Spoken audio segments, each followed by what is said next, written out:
We're about news, commentary, conversations, truth, liberty, and God. We stand for American values and our flag. We believe that the Constitution is a document that fortifies rights already given to us by our Creator. We will not apologize for our love of God and country, ever. We are Right America Media.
All right, just a reminder, the opinions expressed here on Granite State Live are those of the host, guests, and callers, and not necessarily those of Right. I mean, look at our producer just grinning because now he gets plausible deniability. We say it, we get the flack, and you're the guy that walks away smelling like I don't know, whatever.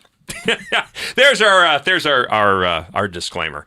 As always, I love that disclaimer. Welcome to a brand new edition of Granite State Live on this, the 11th day of November, 2024. I'm your host, Keith Hansen, the unapologetic contrarian conservative, never apologizing for my toxic white masculinity. I was born this way, folks, and as such, it is considered by doctors to be a pre-existing condition. Heavily armed, as always, never apologizing for my Christian faith. Our call-in number, if you'd like to be a part of tonight's program, make that nice and easy for you. I'm giving out the wrong area code. 833-603-8255. That's 833-603-TALK. And if you'd like to be a part of the program via video, just send an email to granitestatelive@gmail.com. Put the words video link into the subject line, and the production team will get that out to you lickety-split. If you are Democrat Ray Buckley, then you might want to call in tonight, Ray, because, well, not that you ever would. If you're, what's his name? Timmy. I'm drawing a blank on his name. I need more coffee. Timmy, the state rep. Timmy, Vagina Hat, Timmy.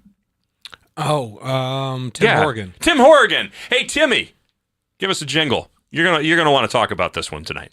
We have got a great show coming up for you. We're going to be talking about Barry Lawton.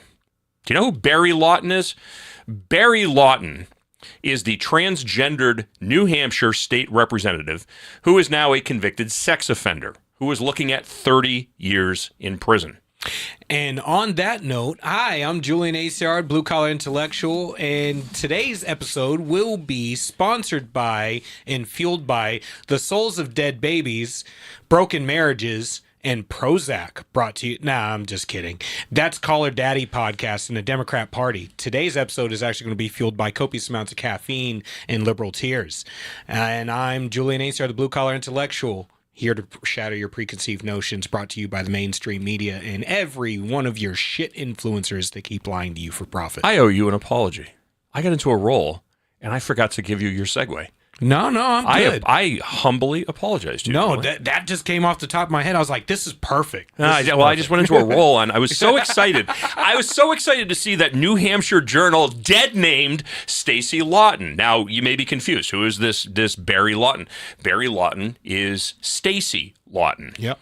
One, can we pull a picture of this degenerate piece of shit and put this up on the screen, please? Because I want people to see. All right, so that is, what a sexy Oh my God, that just churns my stomach. Dude looks like a lady. I don't think that when Aerosmith wrote that song, this is what they had in mind. So No, you are it's looking funny, right 'cause now I just at finished watching Miss Doubtfire too. But that was good though, right? Yeah. That was good. Yeah, Robin Williams was fantastic. So Stacey Lawton was born Barry Lawton. New Hampshire state representative, a Democrat. So I'm going to read directly from, this is from New Hampshire Journal. Former Democrat lawmaker Stacey Marie Lawton, born Barry Lawton. So we are going to dead name this piece of shit because this thing does not deserve respect. And we're going to get into this. By the way, if you have kids and they're watching this, you might want to have them leave the room for the first segment because we're going to use this thing's own words. And trust me, you don't want to have your kids around when we read the transcripts. So Lawton, who made history as the nation's first transgendered state representative, is set to make history again as the state's first legislator to spend decades behind bars on federal child pornography convictions. Lawton, 41, took the plea deal last week in the sickening case that's kept him behind bars since 2023. Lawton could now get 30 years in prison after pleading guilty to possessing child sex abuse images provided by its ex-girlfriend and co-defendant, Lindsay Groves. Groves entered into her own plea agreement last month, admitting to sending Lawton explicit photographs of children she was supposed to be minding at the Massachusetts daycare center where she worked. Now, this was down in Tyngsboro, Massachusetts. The couple is now set to be sentenced in February in the federal court in Boston. Lawton and Groves made a messy history as a couple, along with their horrific sexual tastes. According to the court records, Lawton repeatedly tried to get Groves fired from her daycare job during a 2022 breakup, claiming Groves was a pedophile. Pot, meet kettle. Lawton reported Groves to the police and additionally used social media and radio program to accuse Groves of pedophilia.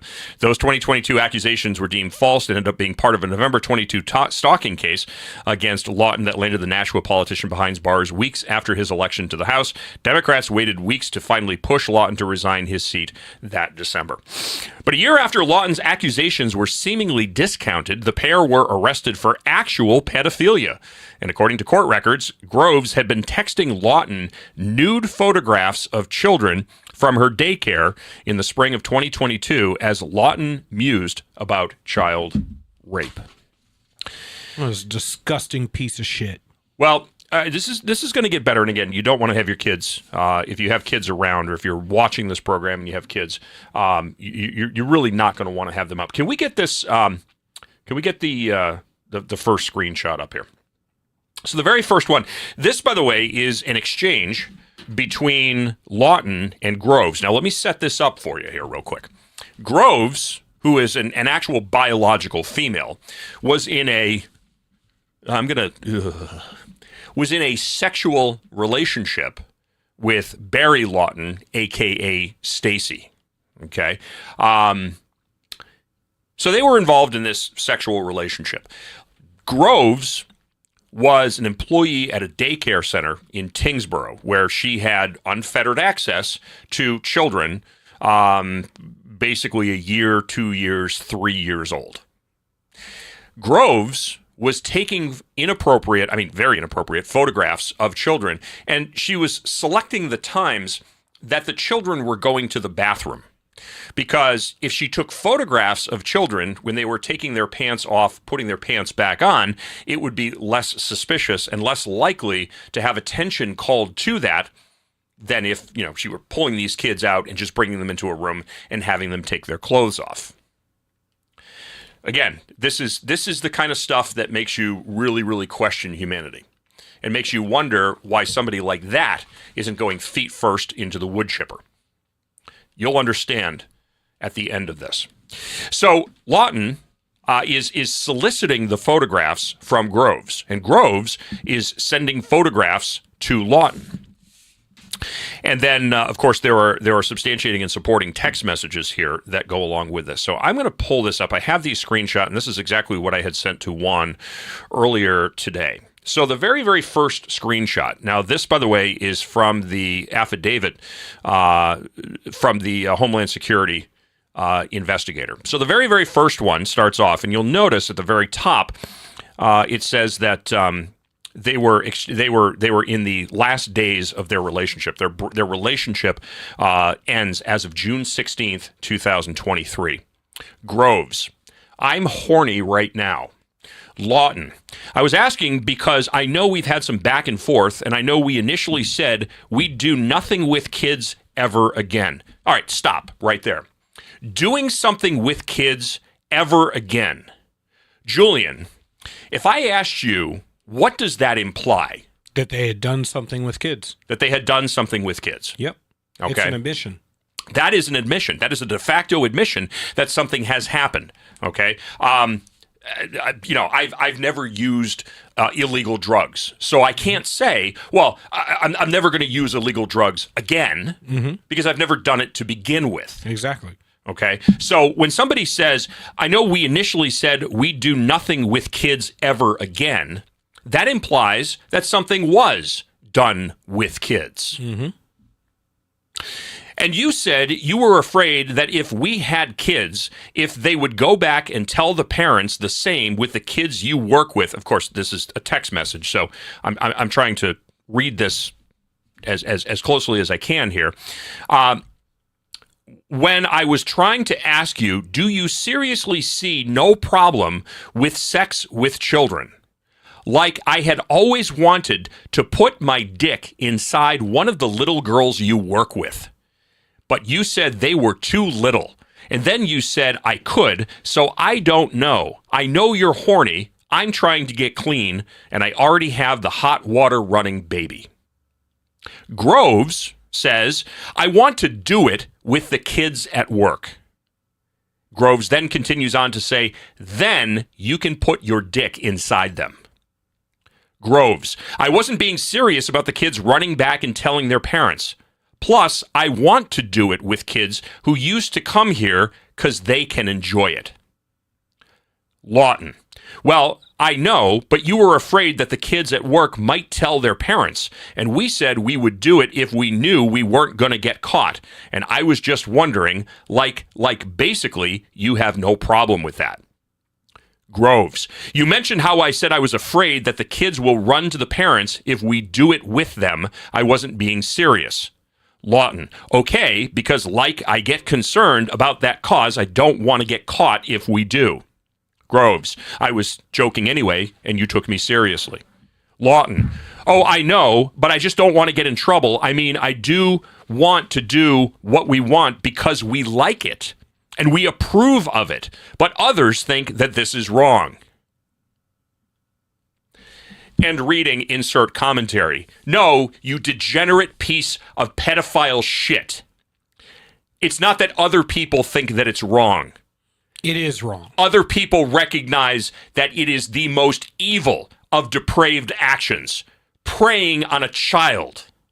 And that child, if they are touched, molested, assaulted in any way by some degenerate like you, will carry that, consciously or subconsciously, for the rest of their lives. Continuing. Lots of parents don't like people touching their kids. You're damn right. In fact, New Hampshire Use of Force Statutes, Chapter 627, Paragraph 4, Section 2. One of the permitted use of deadly force considerations is a forcible sex offense. So if somebody is molesting your child, shoot them, because that's what they deserve. But I digress. Lots of parents don't like people touching their kids. You know what? Don't shoot them. Beat them to death with your bare hands. They don't deserve it. And then piss on them, because that's what they deserve. I despise, Julian, I despise these people more than any other category of human beings. They're not even human. I will dehumanize people who victimize children. It is the most disgusting thing you could possibly do, and the fact that this conversation was even had between two people and somebody who ended up becoming a state rep, and the fact that the Democrat Party was so reticent to get rid of them in the first place. And you find this becoming more and more consistent among this new transformer population, that you always seem to find it heading in one direction, right? It's always these dudes that transition into being girls, and the idea that there should be no guards on sexual deviancy whatsoever, that anything goes.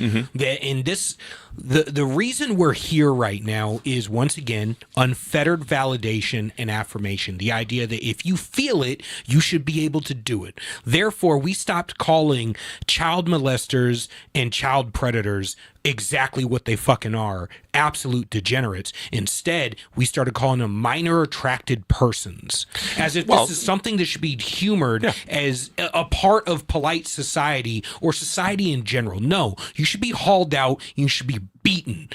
In prison, they would take care of you.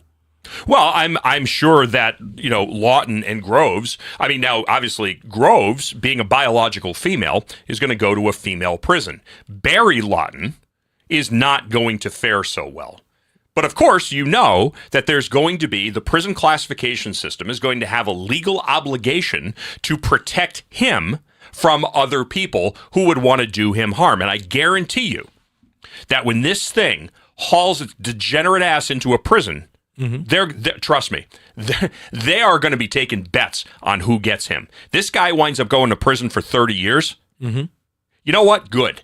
Because the next 30 years of your life are going to be an absolute living hell. Where you're sleeping with one eye open, and the time that you do happen to be awake, you're going to be constantly looking over your shoulder, wondering when that shiv is going to wind up getting shoved into your neck. I don't know about that, because you remember, didn't we just had Leah Cushman on a couple weeks ago, who basically explained that the New Hampshire friggin' family court system handed over custody to a child sex offender and child abuser. So not just someone who physically abused children, but someone who also engaged in illicit sexual activity with minors.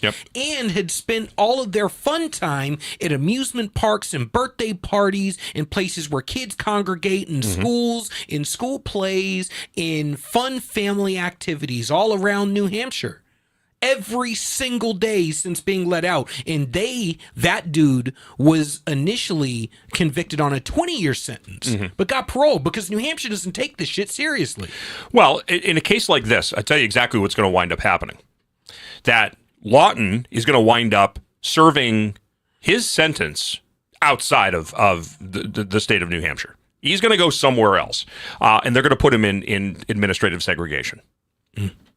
This is what happened at Adam Montgomery.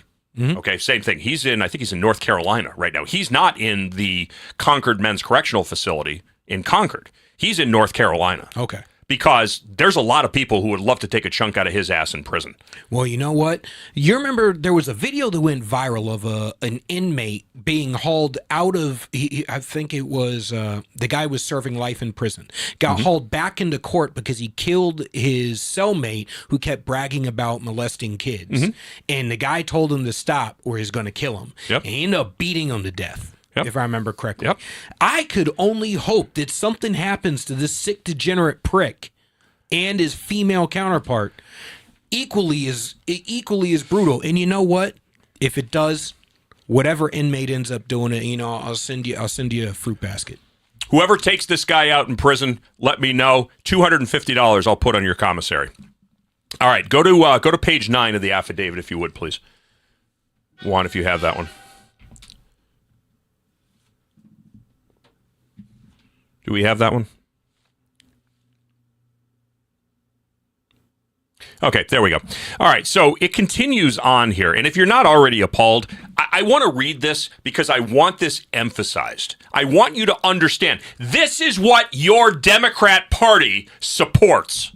And you know why they support that? Because their leader did the exact same thing in teenage chat rooms on MySpace. That's right, Ray Buckley. Let's talk about how you were chasing after underage boys on MySpace. Let's talk about the child pornography that you got caught with. But because of your position, you never wound up going to prison. I want to continue this. Quick disclaimer: we're not actually going to send a fruit basket or money to a commissary to put out a hit on some random on a degenerate criminal, because we're not frickin' criminals. But we are pissed off and would like to beat the life out of this bastard ourselves. Lawton, quote, "So you would let me fuck the little girls that you work with?" These are 2 and 3 and 4-year-old girls. Quote, "And you're not screenshotting this and possibly use it against me, like we're all both on the same page. We both want to do this, and he would let me put my dick inside those little girls. I mean, what if my dick is too big? I mean, it's big, but it's not that big. I think you could fit in there, and if it doesn't fit all the way, then I could stop. I don't want to hurt them."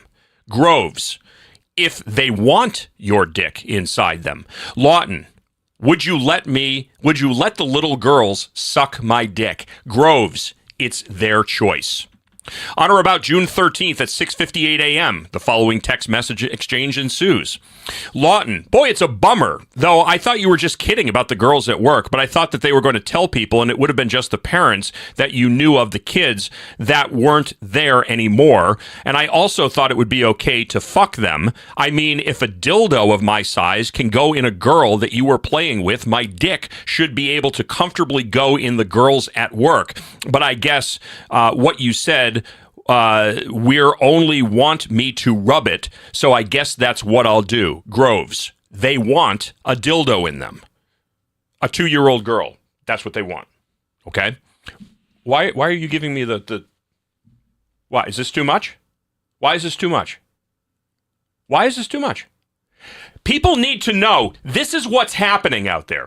People need to know that you have people that are in elected positions that are doing this. People need to know that when they drop their kids off at a daycare center, this is what they are entrusting the care and custody of their children to. People who are exploiting these kids. And damn it, I want to see these people burn. I want to see every single person who does this burn. I want to see every single person who supports this burn. I want to see the people that are advocating for minor attracted persons burn. I want to see the people in California who are now trying to make it legal for predators to go after 14-year-old kids under the pretense that a 14-year-old child has the ability to consent. I want those people to burn.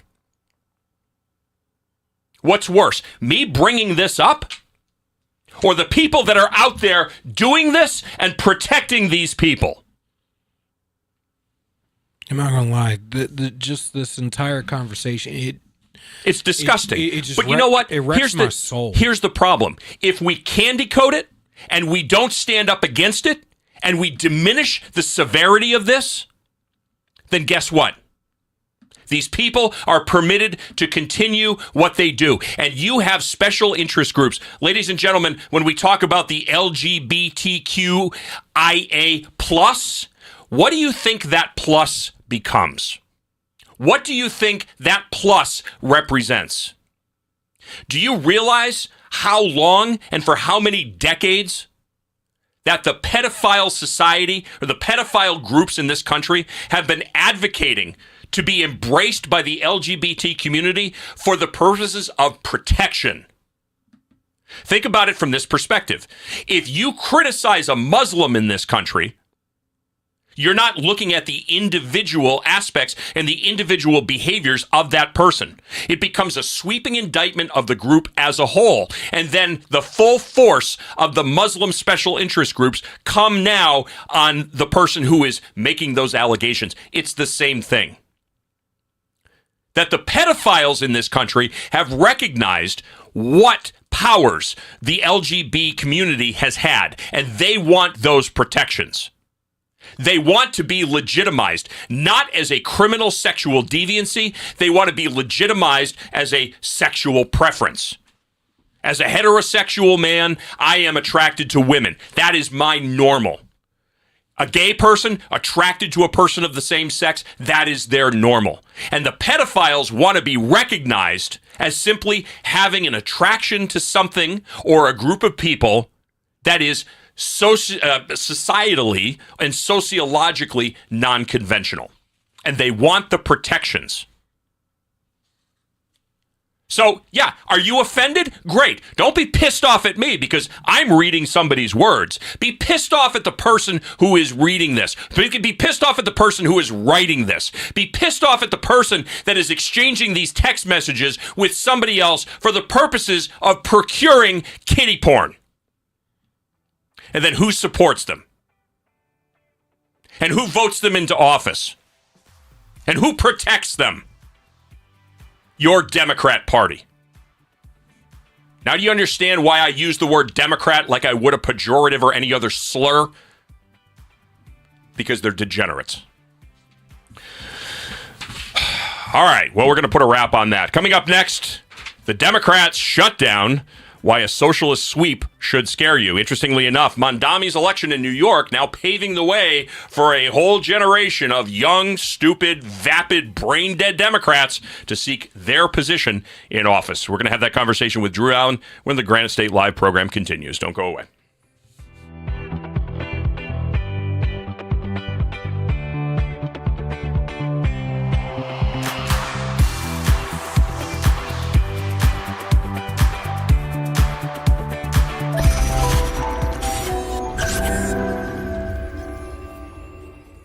New Hampshire Republican Governor Kelly Ayotte has been making a lot of noise about how she's funding education. The Republican budget she just signed provides more money for education than ever before.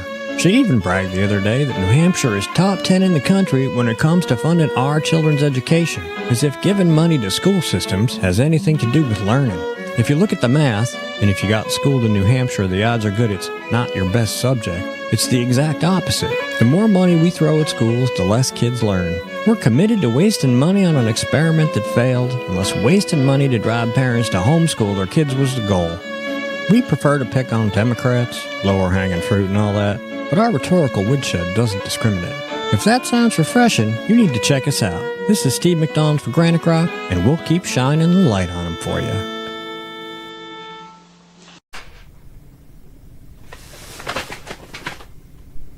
Unleashing your humble alpha is the key factor to unlocking profound leadership, unshakable confidence, clarity of purpose, and the quality of life you dream of. As combat veterans and military leaders Stephen Kuhn and Lane Ballone decode how you can master your life, conquer everything that stands in your way, improve your ability to cope with stress, and run toward greatness. You can find Unleash Your Humble Alpha on Amazon. This could be the moment we've been waiting for, the chance to feel alive. And I raise my hands to the sky. What a feeling, time to feel it. This is where it all begins.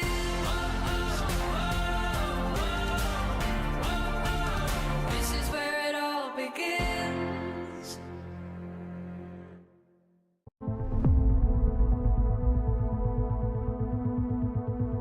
Hollywood has sold its soul with woke agendas, hypocritical elites, and a culture in ruins. But one man dares to fight back. Mike Holman, the world's greatest newsman, teams up with billionaire Pierce Polk.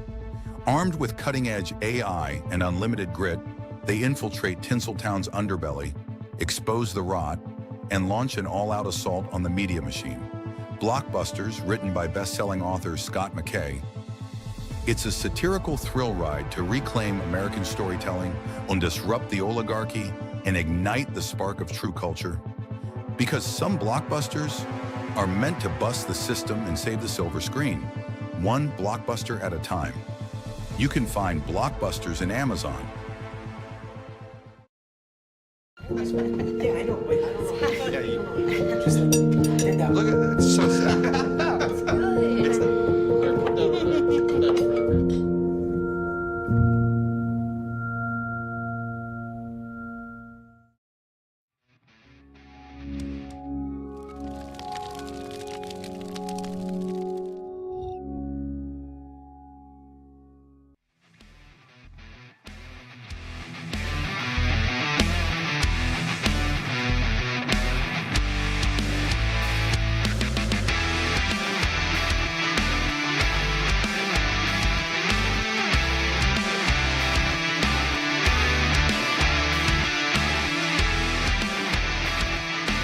Welcome back to Granite State Live on this Tuesday evening, the 11th day of November 2025. Great to have you along.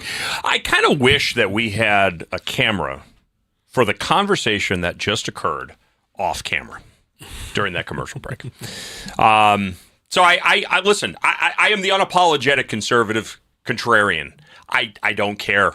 I really don't care. Offended? Don't be offended with me. I'm just the person who's telling you what happened. Be offended with the people that are actually creating it, that are thinking this way, that are perpetrating this, that are propagating this. And, you know, what was just said, we got to be careful. Juan, pop your little microphone down there. What was it? We got to be careful about the 250 on the commissary? Yeah, somebody might actually take 500. You got it. You got it. $500, man. Think about the ramen noodles and the devil dogs that you can buy. $500. All you got to do is shiv Barry. It's a simple process. You're in for life anyway. Might as well make it count, right?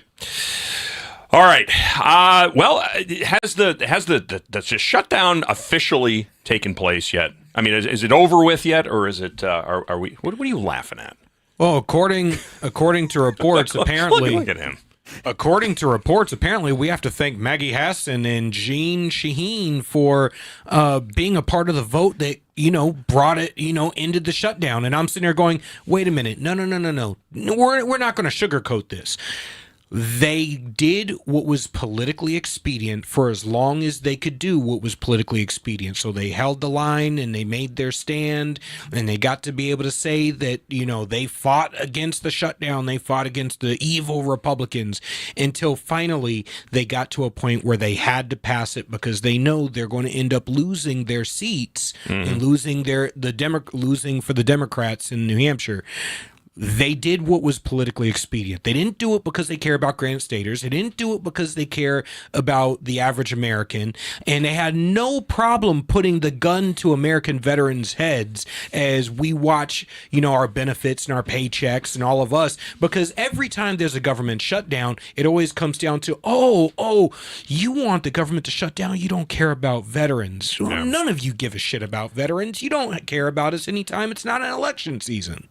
Well, of course, Bernie Sanders coming out saying, this is a very, very bad day. But, it's so we're at this interesting intersection juxtaposition here where, you've got the old dog Democrats, and then you have the new wave of Democrats, the ultra progressive Democrat socialists, the AOCs and the Bernie Sanders. And of course, looking at the sweeping victory, Mondami in New York. And so now you're starting to see this wave of more hardcore. They're saying the quiet part out loud. So now these hardcore socialists they're taking the mask off and they're saying, yeah, this is exactly what we are. Kind of makes me wonder whether or not this is Bernie Sanders' time.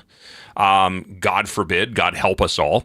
But the bottom line is that now you have a whole bunch of 20-somethings that have grown up with this woke leftist progressive ideology. Now they're looking at the success of Mondami in New York and saying, you know what? I want to do this too. And it's the same mindset that brought Bernie Sanders to get involved in politics anyway, becoming the mayor of Burlington, Vermont. You can't beat them, right? So join them, right? Because, I mean, hey, listen, if you can suck off the teat of government, well, why not? And it certainly has made Bernie a lot of money. So should a socialist sweep scare you? And what is the direction that this is now going to wind up taking our country? What is 2026 going to look like? What is 2028 going to look like? That's something that I think a lot of just common sense, ordinary Americans should be concerned about. Drew Allen, the millennial minister of truth, joining us. You can always catch the Drew Allen Show on Ram TV every Saturday, Sunday, and Tuesday at what a strange time to start a program, 5:15 p.m. Drew, great to see you. How you doing? Hey, fellas, it's good to be with you, man. That was some fiery stuff, and it's good, man. I'm glad that people get to hear what these reprobates actually say. They can't hide behind. I mean, the media is not going to report on it. So anyway, I would say, whatever. Good. I'm glad you let it out there. Well, the federal complaint in U.S. District Court, 22 pages of that nauseating, stomach churning dialogue. That's a fraction of it, Drew. But here's the thing. It's illegal for thee, but not for me. And so the concern is, and I think we can certainly look at a tie-in here, saying, well, if these types of people ascend to positions of influence and power in our government, then at what point do crimes like this now get overlooked? Hey, you know what? We've got pedophiles that are hurting kids. Yeah, but you know what? We've got conservatives being conservatives, so we have to prioritize now prosecuting and persecuting the Christians and the conservatives. We'll just we'll leave the pedophiles to themselves because everybody needs love.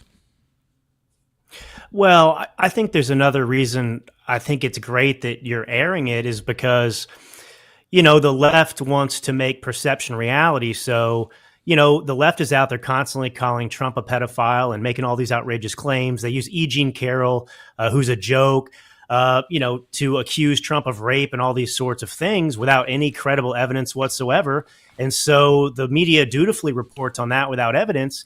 Here you have it's not the first. You listed other ones too, but here's a prominent example.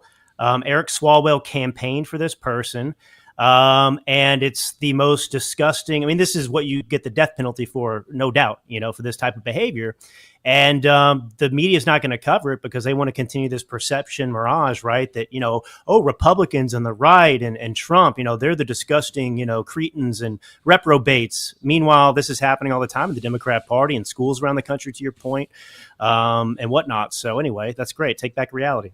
And I want to point out that no, on the Democrat side, if you're a part of this whole pride movement and pride parades all over the country, you don't get to run away from this and get to excuse yourself and separate yourself from this. Because you know what? At every single pride parade throughout this damn country, there are butt naked people walking down the streets in front of children, people taking children to these events, twerking in front of kids, drag queen story hours, walking people around on leather chaps and dog leashes and stuff. It is just absolutely sickening, and you're trying to normalize it, and you're trying to act like it's not happening, and you're playing in our faces and then telling us don't believe our lying eyes. We're sick of pretending like we're blind. We're not going to be polite about it. We're not going to hide from it. The fact is, you're a bunch of sick, nasty bastards, and you all need to be taken out and put a beating on you. One thing I want to say, and I just want to address something that you said, and here's the thing. I don't have a problem with any of that, as long as it's in the privacy of your own home. Yes. And it doesn't involve kids. Yes. And that's one of the big issues that I think a lot of people have. People are like, well, you're an intolerant conservative. No, I'm not an intolerant conservative. Mm-hmm. What I believe in is decency. If you want to do whatever it is that you want to do in the privacy of your own home, you want to dress up as Ronald McDonald and get spanked, that's cool. Mm-hmm. That's fine. Awesome. It's a novelty. Do it with a consenting adult in the privacy of your own home. But here's the thing. Why is it so important that drag queens read to kids? Well, we have to read to... Why is it so important that you have a juvenile, prepubescent audience? Why don't you haul your drag queen ass down to your local retirement home and start reading to shut-ins and invalids and people living in retirement homes? Why? Because they would drop kick your freaky ass out of the facility. That's why. You want to have that audience with kids. And that's the first thing that you should be questioning. Why is it so important that my audience be a group of kids? So that they can groom the next generation. Because they can't create children, so they have to groom them. Do you remember Dexter? Not the TV show Dexter, but the little cross-dressing kid Dexter. This was a big thing about probably like 5 or 6 years ago. Was this I think it was a Puerto Rican kid in New York. He was like 6 or 7 years old. He would dress up as a drag queen. He would go into adult gay bars and dance on the bar and dance for money. Yep. And adult men were shoving dollar bills into the underwear of a 7-year-old child. And mom and dad are sitting back going, oh, this is amazing, because our bank account is getting fat off of exploiting our children, exploiting that kid. That was disgusting. Now, again, I mean, if somebody wants to dress up as a woman and shake your ass and whatever, I don't care. It's not my thing. But I am not, I am neither a sheriff nor a prosecutor for the kingdom of heaven. You do what you're going to do, and you answer to your creator when you die. But if it involves children, that's where I draw the line. Drew, your thoughts? Yeah, I think that it's the predatory nature of all this, the whole trans conversation and everything else. It's about the targeting of kids, and that's what we won't stand for. And the problem is with all of this leftist ideology, it's not about getting some kind of agreement or acceptance. It's about domination. They want to dominate society, dominate the right. So, you know, it always starts this way. The same thing with gay marriage. And look, I mean, I shouldn't even have to say this. You know, I worked for Mark Jacobs in Italy. You know, I was an actor. Obviously, I have plenty of gay friends, have been around gay people my whole life. And the problem with the gay marriage thing, for example, was, you know, Christians and conservatives, traditionalists, sane people were willing to compromise and say, look, you can have a civil union, but marriage is a very specific definition that has been honored for, you know, thousands of years. And, you know, it is strictly between a man and a woman. So you can have a civil union and you can have those quote unquote rights that you want, but you can't get married. And they wouldn't accept that. So now you go and, you know, it's with the trans stuff. It's, hey, you know, if someone's 18 or older, they should have the right to chop off their penis or have a double mastectomy and, you know, play pretend to the fullest extent that their imagination can offer them. And now it's, no, we want to indoctrinate your kids that are 4 and 5 and 6 years old, get them on puberty blockers as early as possible. You know, hormones that are not meant for anyone to ingest and take for a long period of time, and to have these life-altering surgeries. So yeah, no, there's a demonic nature to this, and that's why really, I mean, it's always a spiritual war. It's good versus evil, and you know, when you bring kids in the mix, to your point, it's pure evil. Whether it's being gay or whatever else, you know, leave the kids alone. What I see as a consistent issue with this is, one, the use of the government in order to back this stuff, especially when it comes into the schools, right? So you're allowing a social worker, not a psychologist, not licensed to give psychological advice, not licensed to prescribe drugs. The schools can't even legally give your kids a frickin' Tylenol without your permission. But as soon as your kid says they might consider that they wanted trans or whatever, all of a sudden all that goes out the window, and we're allowing social workers, not psychologists, not able to give psychological advice, not able to prescribe drugs, to take a kid into their office and now start giving psychological advice, start prescribing drugs, and start them in a transitioning process and hide it from parents. Any other way that person were to give advice or to try to do this, they would be sitting in prison, because every time they do it, it's a felony. Mm-hmm. You know, one of the things I really love doing is looking back and looking at different phases of our history and trying to find the patterns that emerge. And Drew, I don't know how old you are. I don't know if you don't mind, how old are you? 38, almost 39. Almost 39. Okay. So 38 and a half, almost 39. Because nobody ever says, I'm almost 40. 40, brother. 39 and a half, almost 40. No, but in all seriousness, so I don't know if you remember back in the early to mid 90s, there was a phenomenon that was occurring of child satanic ritual abuse. That there was, I mean, this was all the talk of that. I mean, Phil Donahue and Sally Jesse Raphael and all of the daytime talk shows, they were all focusing on this topic du jour, which was more than just a du jour. It went on for probably about 5 or 6 years, where kids are now alleging that they had been abused, that parents and teachers, they have these repressed memories of being sexually abused and physically abused in satanic rituals. And Ken Lanning, who was an FBI agent, did an extensive report on this and found that, I mean, there was virtually no documented instances of this happening.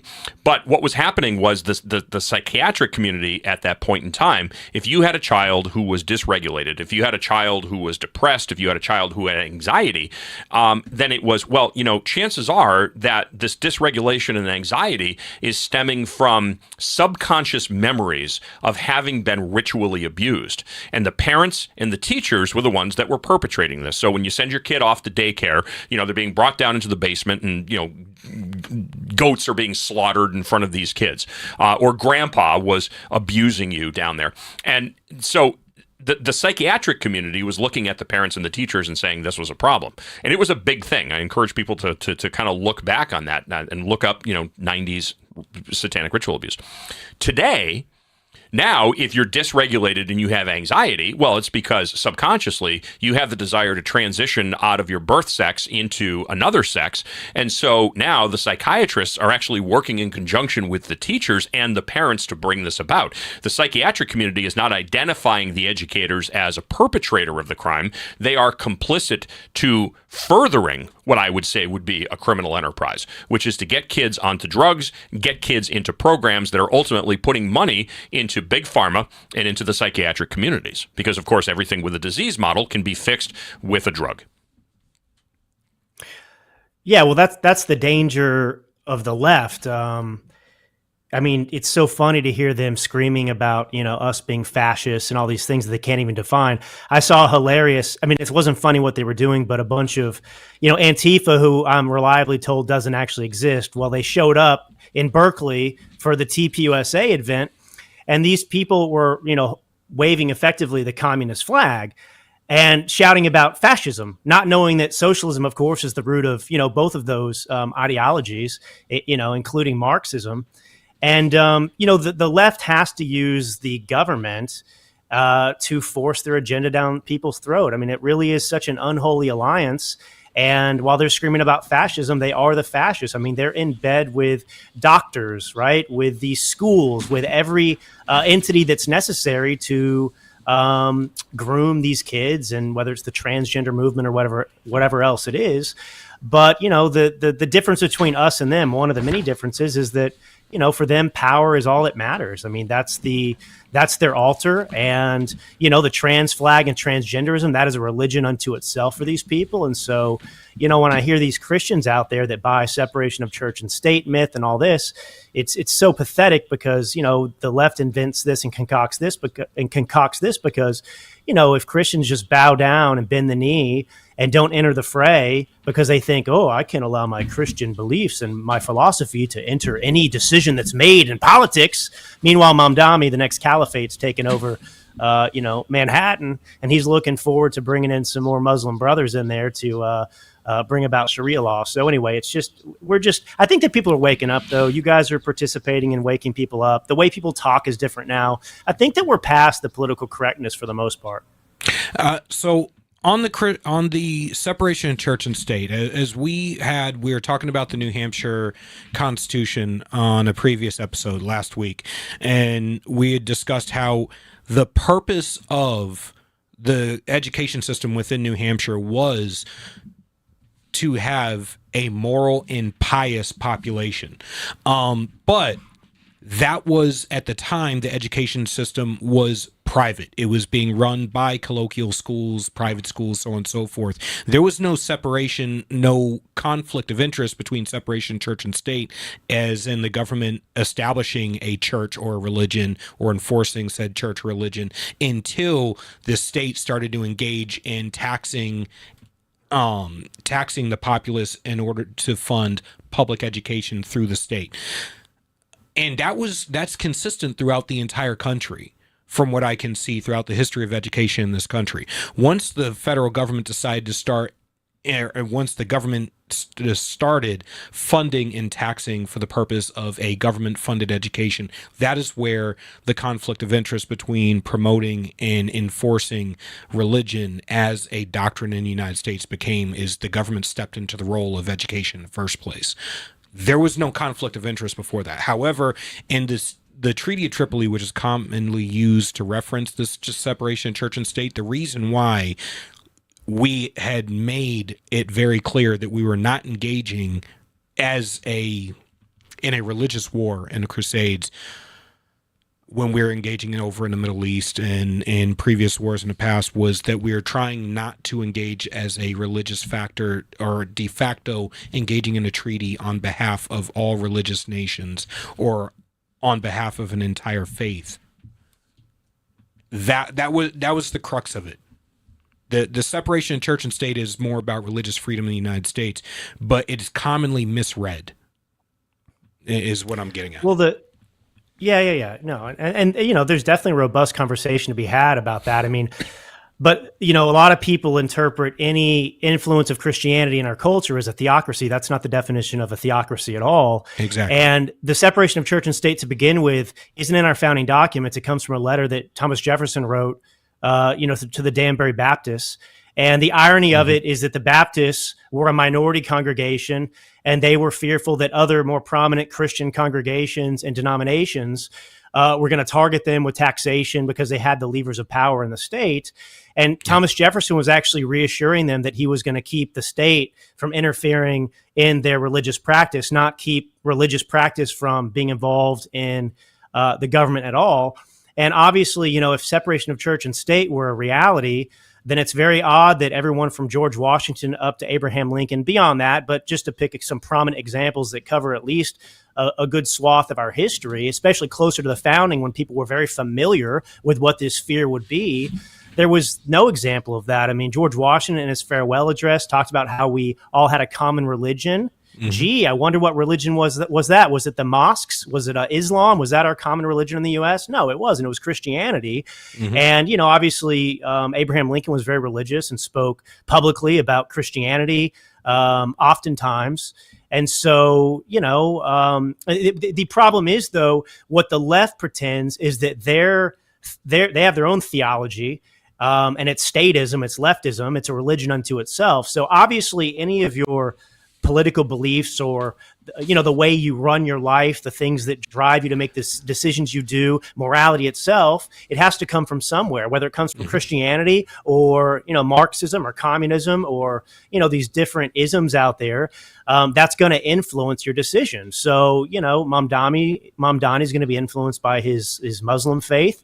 And this is the thing, too. Mamdani, I think even in his kind of victory speech in New York, talked about how he was encouraging other Muslims, you know, you know, Islamophobia is over now. He's in there as the mayor of New York City, and we need more Muslims to join, you know, public service. We need more Muslims to run for government. What an odd thing to say from somebody who believes in quote unquote separation of church and state. I mean, if a Republican won a state office or a mayoral race and said, you know, we need more Christians to, you know, run for political office, obviously the left would attack that. But when Mamdani, you know, talks about the need to have more Muslims, why is that relevant, right? I 100% agree. As a matter of fact, I would say we do need more Christians to run for office. One of my biggest contentions with the right is that for far too long, we allowed this idea of the separation of church and state to mean that no moral, Christian-informed men should be running for office or speaking openly about their faith or affecting culture in the United States, that we got too safe proselytizing amongst each other within our four walls rather than being out as Christ commands within our communities as stewards of our communities, engaging with people and speaking truth and bringing those moral foundations into reality. And because of that, we have allowed the culture to backslide so far into degradation to where now we're looking down the barrel of absolute despotism. Amen. One of the questions here, we opened up talking about this, and we kind of got off a little bit kind of on a tangent here. Not that that's a bad thing, because actually we covered good stuff. But again, the 20-somethings that are now looking at the success of Mamdani and saying, hey, you know what? There's clearly a message with this whole Democrat socialism thing. You know, maybe I can get in there and do this. And there was some hope with, you know, of course, with organizations like Turning Point USA, that they would be inspiring the next generation of young people to go out and to actually campaign based on wholesome messages of fiscal responsibility. And I mean, I'm even going to say conservatism, just common sense approaches to government. Because these people don't understand the cause and effect, Drew. I think that's the biggest thing. They don't understand that how they behave, how they act, actually has a direct impact on their quality of life. But for them, they just see it's a pathway to a big dopamine hit. I mean, I'm getting a dopamine hit because all these people are telling me that I'm good and I'm worth something, and then you have all these people that are voting for me. And I mean, what disenfranchised, alienated, confused, pathless young 20-something person wouldn't look at this and go, "Hey, that's for me"? I mean, it worked for Bernie. Get kicked out of a hippie commune because you can't even carry your own weight. Leave your pregnant wife on a dirt floor, literally, and write pornographic articles for a living. But then, oh man, we discover all of the money that comes with being an elected official, run for mayor of Burlington, and hey, you know what? Not too bad. He's cruising around in a $125,000 sports car. He's got 3 houses. He's got a lake house. Guy got $1 million book advance for a book that never even sold. Pretty good racket if you can convince other people of your mindset. Notice he's not talking about millionaires anymore. He's talking about billionaires now. Now he became a millionaire. It's definitely a thing. Drew, I want to get you back on because I think we got to dig into this a little bit more. I think it's a fascinating concept, and I think it's one that, unfortunately, because the Republicans, again, never ever underestimate the ability of the Republicans to snatch defeat from the jaws of victory. This could be a serious issue coming up in 2026 and certainly in 2028. So we're going to have to dissect this. I want to have that conversation with you in future episodes. Appreciate you guys. All right. Drew Allen, thank you so much. And again, you can catch Drew's program right here on Ram TV every Saturday, Sunday, and Tuesday, beginning at 5:15. Drew, God bless. Stay safe. We'll talk soon. Thank you. All right, going to take a very, very quick break. When we come back, we're going to talk about why the liberal media hates the military. And should Republicans ease up on immigration? Lots and lots of controversy, especially with the immigration debate and with the activities of ICE. Kenny Webster is going to be joining us, comedian, talk show host, and proud member of the New American Right. And also, and he asks, don't hold this against him, he is a millennial. We're going to get his perspective on all that, and plus a lot more when Granite State Live continues. Don't go away.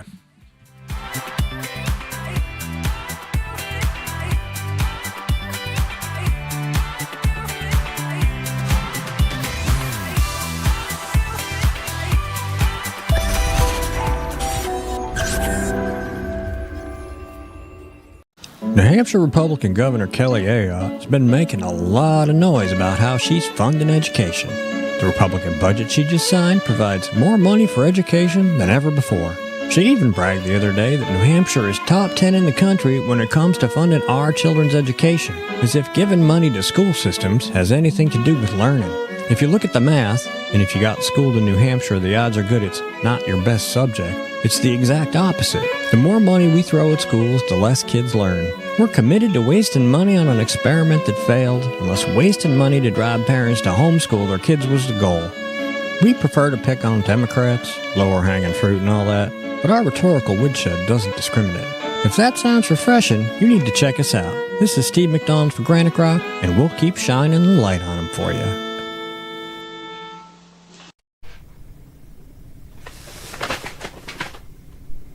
Unleashing your humble alpha is the key factor to unlocking profound leadership, unshakable confidence, clarity of purpose, and the quality of life you dream of. As combat veterans and military leaders Stephen Kuhn and Lane Ballone decode how you can master your life, conquer everything that stands in your way, improve your ability to cope with stress, and run toward greatness. You can find Unleash Your Humble Alpha on Amazon. This could be the moment we've been waiting for, the chance to feel alive. And I raise my hands to the sky. What a feeling. Time to feel it. This is where it all begins.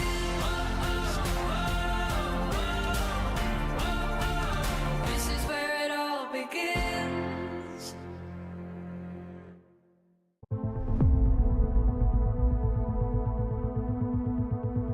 Hollywood has sold its soul with woke agendas, hypocritical elites, and a culture in ruins. But one man dares to fight back. Mike Holman, the world's greatest newsman, teams up with billionaire Pierce Polk. Armed with cutting-edge AI and unlimited grit, they infiltrate Tinseltown's underbelly, expose the rot, and launch an all-out assault on the media machine. Blockbusters, written by best-selling author Scott McKay. It's a satirical thrill ride to reclaim American storytelling and disrupt the oligarchy and ignite the spark of true culture. Because some blockbusters are meant to bust the system and save the silver screen, one blockbuster at a time. You can find Blockbusters in Amazon. Yeah, I know. Wait, I don't know. Yeah, you just did that. Look at that. It's so sad.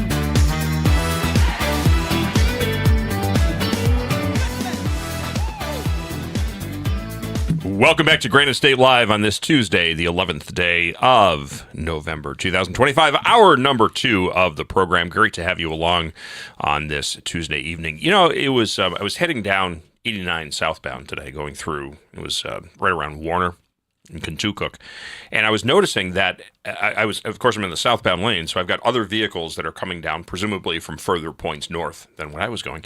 There were some cars that had 3 inches of snow on top, oh my God. Here it is, the 11th day of November, and there are cars that are coming down with 2 and 3 inches. I mean, it looked like they had just, they clear the, how most people do it. They just clear a little peephole. It's almost like a machine gun turret. They can see through, but there's still, snow on the roof and snow on the hood. And I am all set with that. We can just wait on the snow for a little bit, at least until I'm moved. Yeah. Well, it was snowing most of the day. I mean, it was spitting flurries. I was out in the western part of the state, out in Cheshire County today, and it was consistently flurrying. No accumulation, but still, it was enough to remind you that, hey, you know what? Summer is definitely over. So, unfortunately. All right. Well, why does the liberal media hate the military? And should Republicans ease up on immigration? 2 topics that we wanted to get into with our guest, Kenny Webster. He's the host of Kenny Webster's Pursuit of Happiness podcast on both Spotify and iHeartRadio. Kenny, great to have you. Tell us, should Republicans ease up on immigration, or should we double down and get these people the hell out of here? What are your thoughts? Welcome to the program. Thanks for having me, guys. I just unmuted my mic. You guys hear me okay? We're all good? Perfect. Cool. Just an FYI, I'm old school. I have a podcast, but we're on the radio down here in Texas. We're on AM radio, if you guys could, but we have a podcast. It does great, but a lot of our listeners are boomers. They're older people, and to answer your question, I think most people here in Texas agree, even though the results of the election the other day have the media, particularly the liberal media, suggesting otherwise.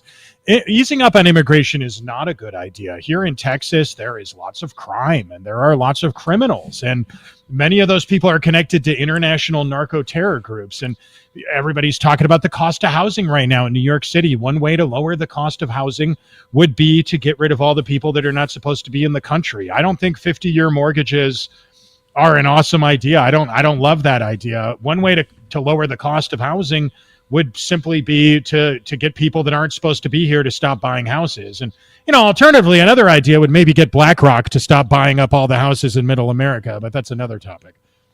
Well, I mean, here in New Hampshire, we have to deal with an issue where people basically aren't allowed to build. There are so many roadblocks that are established in trying to build housing. That's one of the biggest things, and this is nothing new.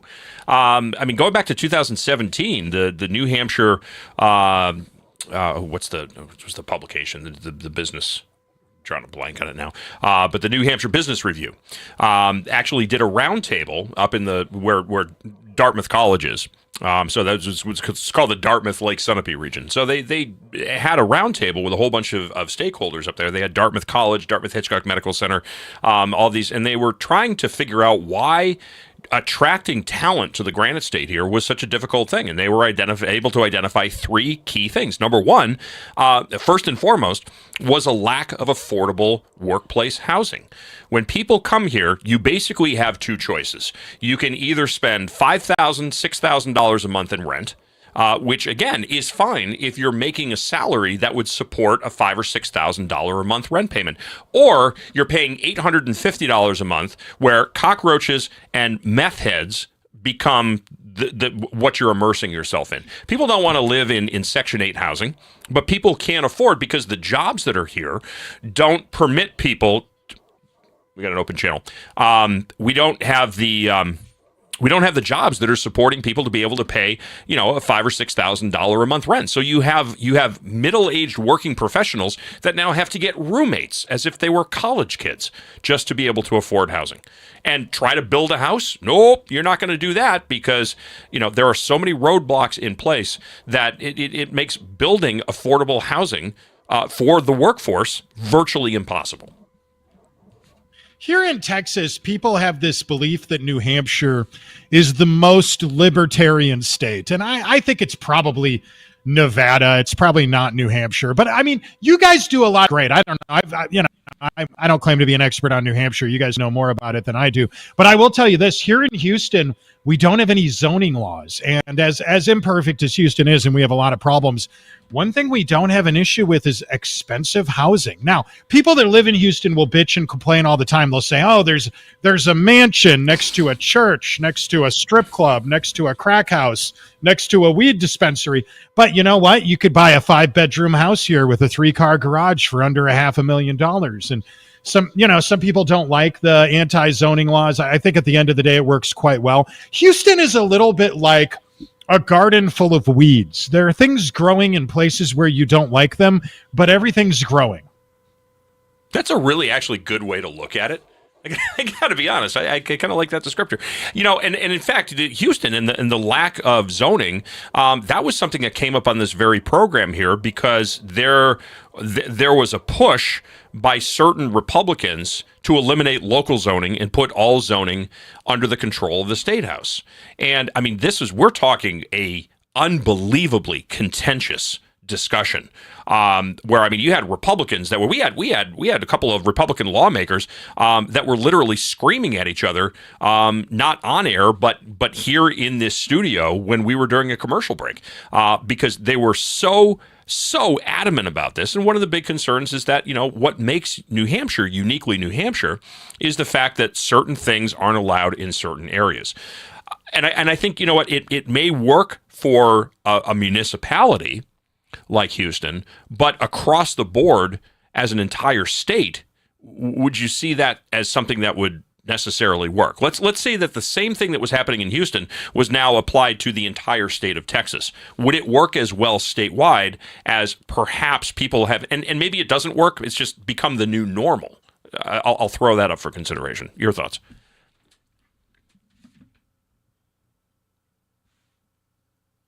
I think your mic's on mute.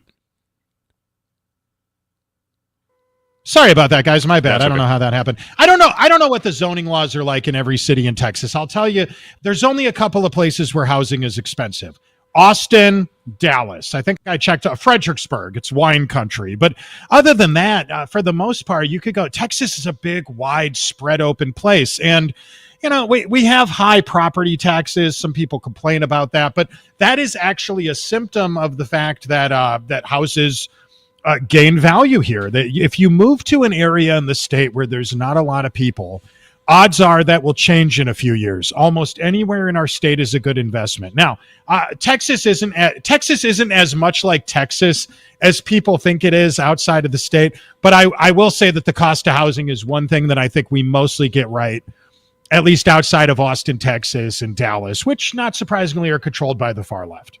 Well, before we move on, I'll just leave you with one thought here. If you want to move to the great state of New Hampshire, if you have $350,000, then you can buy yourself a very nice single wide trailer on a half acre of property.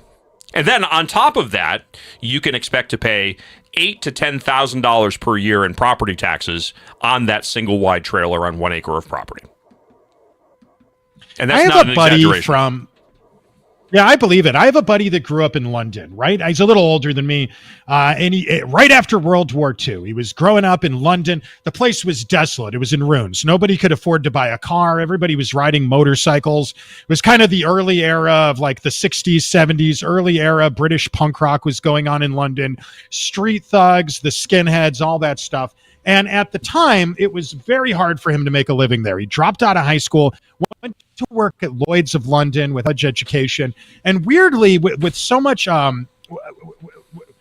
determination, he was able to move his business to Fort Worth, where as a young man with no education, with no formal education at least, he grew a business that amazingly, gentlemen, is now worth hundreds of millions of dollars. And I asked him once, why Texas? Why of all places? He says, well, Kenny, with his thick British accent, he says, well, Kenny, I'll tell you what I like about Texas.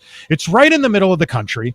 And with our very limited amount of regulations and rules, a very free entrepreneurial business environment, he was able to grow a business that grew and thrived. He went from being a poor guy that came to Texas with just a few $100s to literally being worth $500 million so many decades later. Now, one of the things he does here, and I always thought this was brilliant, you just mentioned double wides. He has a ranch like an hour outside of Fort Worth, and he has a lot of double wides on it. And he connects them together and he makes them look like mansions. But because of our weird tax laws here, you'd walk into one of these buildings and you wouldn't know it was constructed out of old trailers. They said, Richard, why did you do this? Why did you build a mansion out of double wides or triple wides or quadruple wides or whatever he calls them? He says, well, Kenny, that's the thing. It's a legal loophole. It's a way for him to make his property tax virtually non-existent. He does a lot of stuff like this. There's a beehive over there. He's got 5 sheep. He gets an ag write-off. And I know that stuff exists in every state, but in a place like Texas, if you're really smart, if you're really business savvy, you can have hundreds of acres, thousands of acres, and probably pay less than what you're paying to own property like that on the Upper East Coast in an average suburban neighborhood, simply because it's generating revenue, building jobs, and our state encourages that here. That's actually pretty wild. Our producer just told us that we have a video of you arguing with a Marxist. Do you know what we're going to play? Okay. All right. About a week ago. Okay. Yeah. Set us up for this. No. Well, set it up so that way people know what they're watching. I'm a morning rock and roll radio show host. I do stand-up comedy. I tell dirty jokes in nightclubs.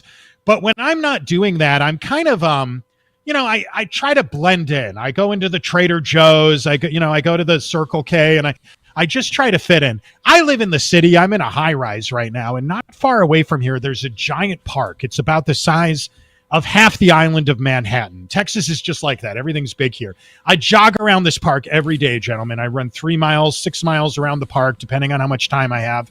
And the other day I saw something. It was the night of the beaver moon. It was about a little less than a week ago. Weird energy in the air. I'm running around the park and I see something I never seen in the park before.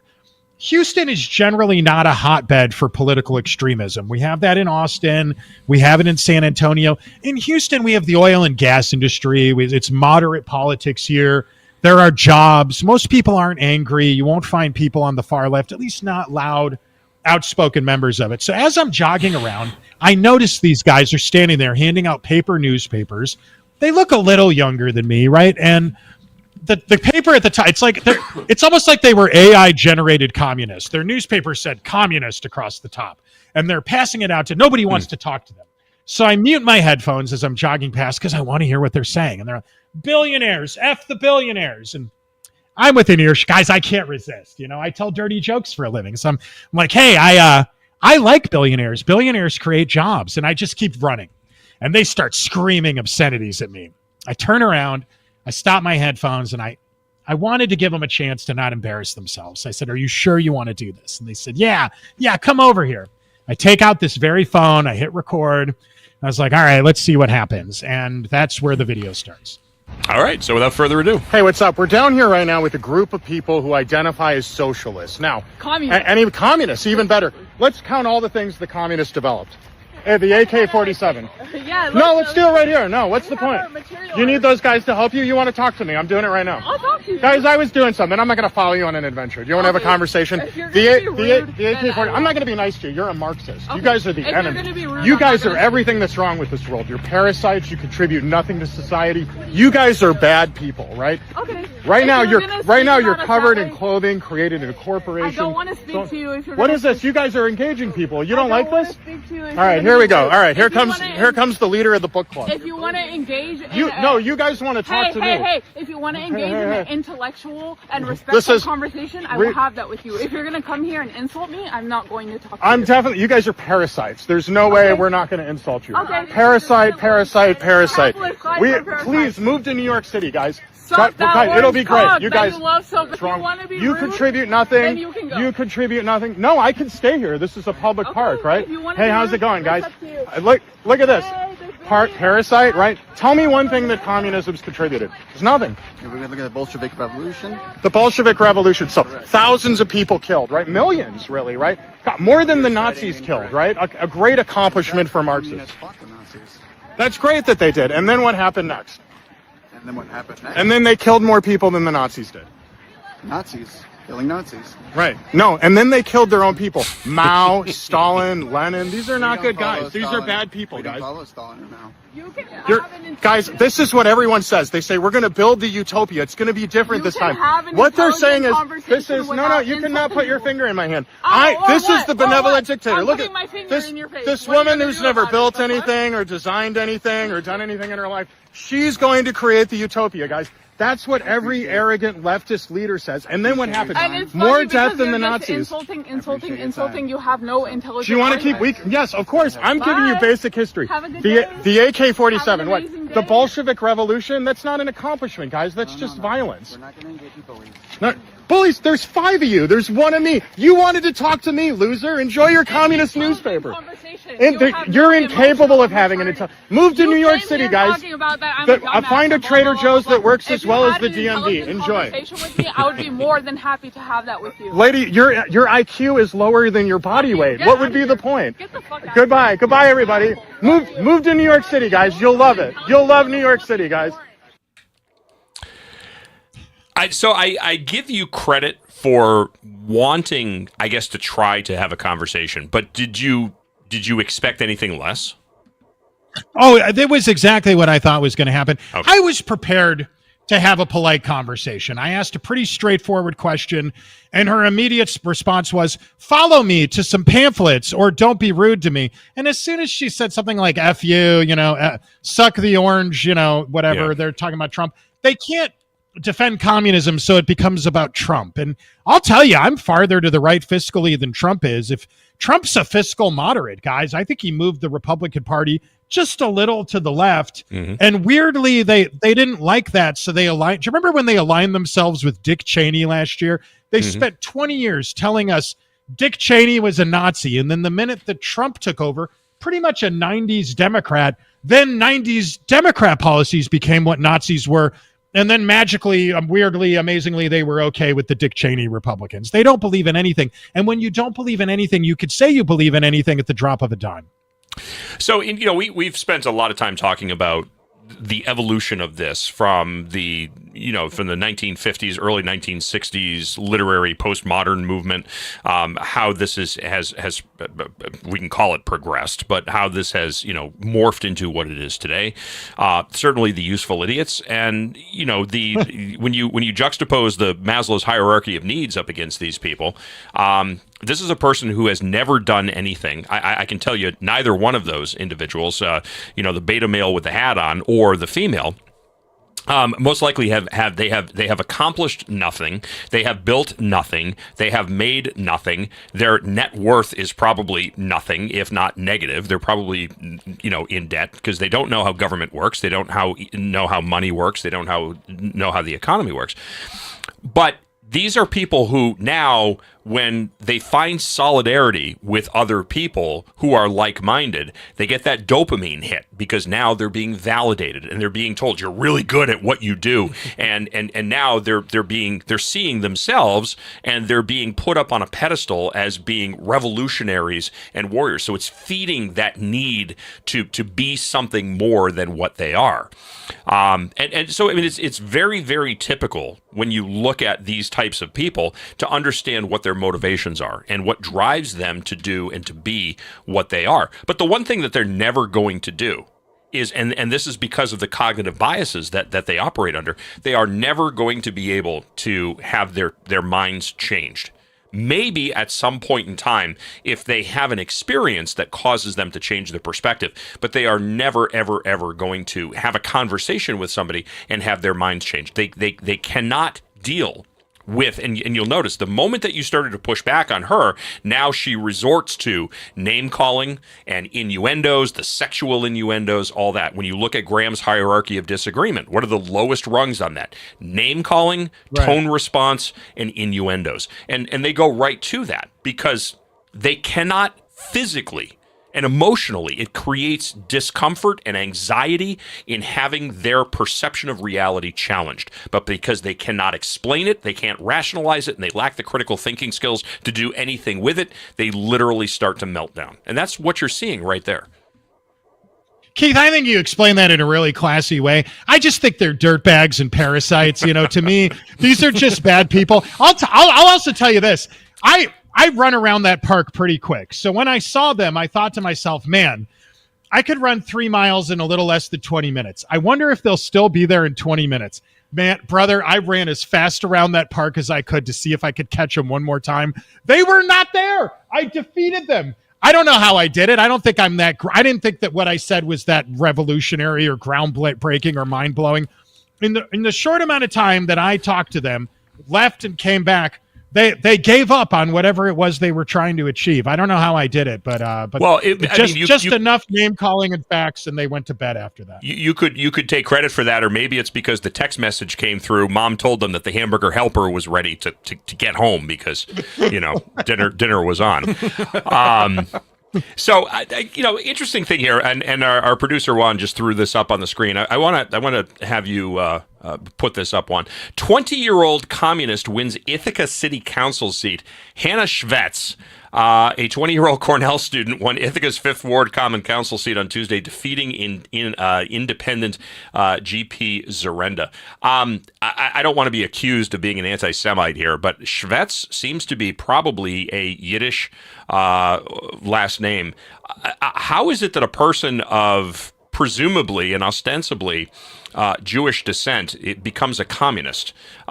Where is the disconnect here? You would imagine that going to Cornell, she's going to a pretty good school. You would think that they probably would have given her a history lesson on exactly how the Jewish people have been treated by communists throughout history. Right. But where's the disconnect here? Yeah, if you look at what happened to Jewish people in Soviet Russia, it wasn't great, And I grew up with a lot of Jewish people. They're really into economics. I don't claim to be much of an expert on anything, but I know a lot about free market capitalism. If you see my dog walking around behind me, his name is Milton Friedman. So I'm happy to have this conversation with, and I grew up in the north suburbs of Chicago, not far from a place called Skokie, Illinois. They say it's the highest per capita percentage of Jewish people in a municipal government outside of Israel. So I knew a lot of people on both the right and the left, and I don't know what it is about Jewish people.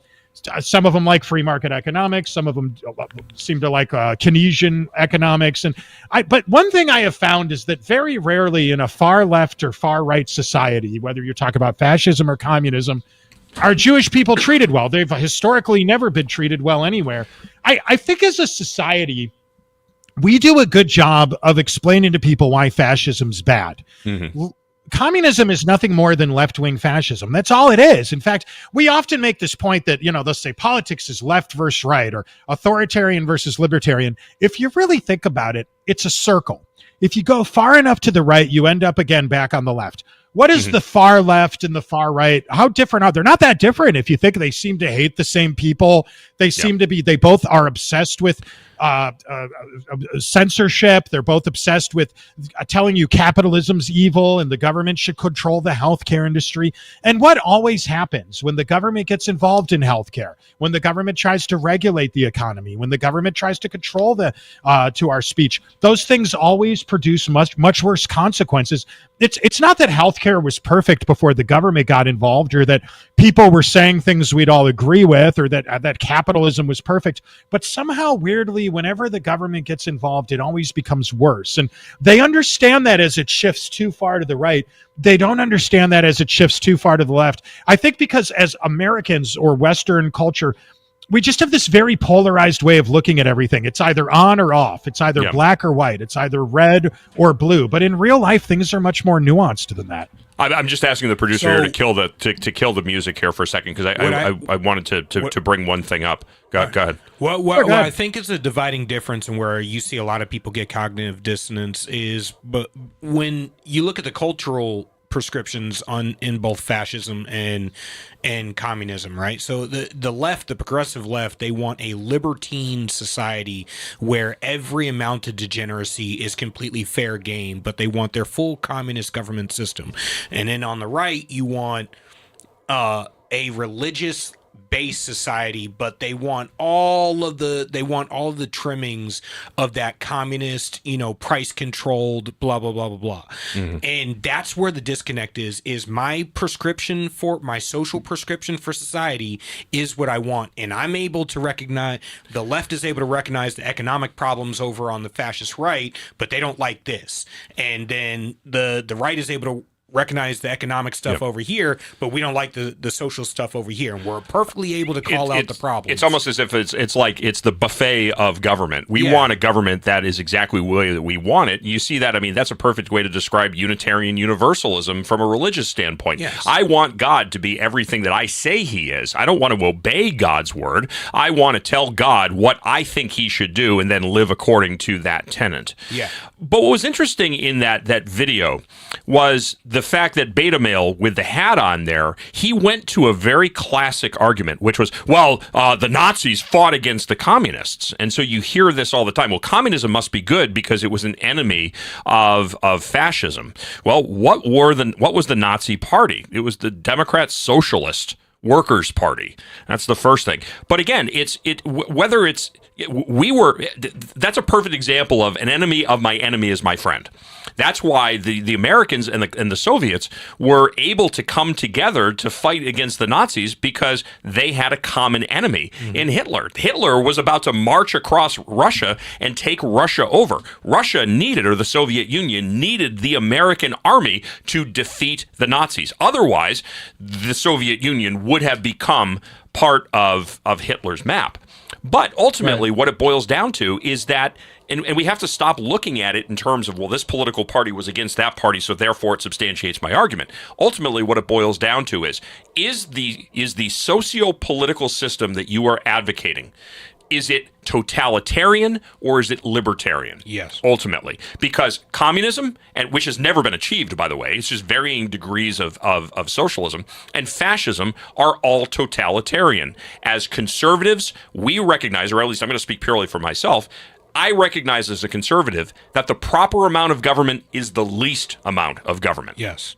I'm not advocating for anarchy, because I recognize that there has to be some government in place. But the least amount of government is the right amount of government. I'm going to give you the final thought on that. I'm right there with you. Yeah, I would agree with that. Minarchyism, right? It's not that we want total anarchy. To go back to Milton Friedman, that's what we liked about him. He once made the point that the end goal shouldn't be no rules. It should be as little rules as possible in order to achieve a society that thrives and where there's lots of opportunity for everyone. The end goal should be libertarianism. But I will make this point. In a room full of libertarians, I'm the most conservative person. In a room full of conservatives, I'm the most libertarian. If we want a society that's truly libertarian, a society where we don't have draconian laws, where we don't have gulags or the concentration camps or whatever, sadly, in order to get to that, we are going to have to deport some people. Sadly, 5% of criminals commit 95% of the crimes. We are going to have to lock up some of these repeat offenders and throw away the key and never let them out. In order to achieve libertarianism, there needs to be a light amount of authority for an era. And it's a tricky thing to produce, because in order to get into that and get out of it, how do we move into an era where we clean up society, but then have an exit strategy so that at some point society doesn't remain this police state? Sadly, we need it right now. These ICE raids, liberals won't tell you this, but here in our city, we're arresting pedophiles, child pornographers, human traffickers, and they'll pick out the one example of a person that maybe shouldn't have been detained for an hour or two longer than they should have been detained. But the vast majority of these cases are unsavory people that I think even the most unhinged person on the left would have a hard time denying doesn't belong in the country. Kenny Webster, host of Kenny Webster's Pursuit of Happiness podcast on both Spotify and iHeartRadio.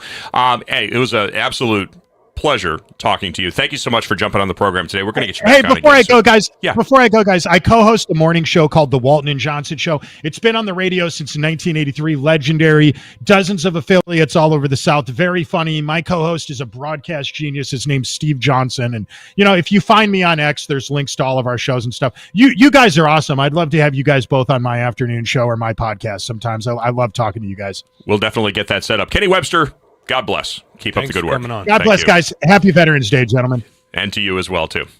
All right, we're going to take an extremely abbreviated commercial break. When we come back, we're going to check in with Chris Moore. Chris is a Republican who ran for Indianapolis mayor, also for the city council. I've had the privilege of doing Chris's show a number of times. He's the host of Your Voice, Your Call radio show, which airs every Saturday. Chris Moore, you're not going to want to miss this. He's a firecracker. Much more coming up right after this. Don't go away.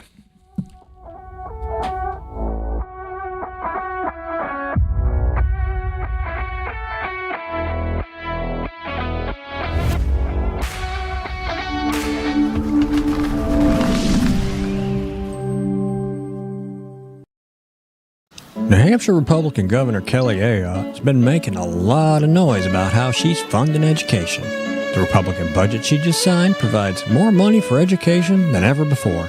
She even bragged the other day that New Hampshire is top 10 in the country when it comes to funding our children's education, as if giving money to school systems has anything to do with learning. If you look at the math, and if you got schooled in New Hampshire, the odds are good it's not your best subject. It's the exact opposite. The more money we throw at schools, the less kids learn. We're committed to wasting money on an experiment that failed, unless wasting money to drive parents to homeschool their kids was the goal. We prefer to pick on Democrats, lower hanging fruit and all that, but our rhetorical woodshed doesn't discriminate. If that sounds refreshing, you need to check us out. This is Steve McDonald for Granite, and we'll keep shining the light on them for you. This could be the moment we've been waiting for, the chance to feel alive. And I raise my hands to the sky. What a feeling, time to feel it. This is where it all begins.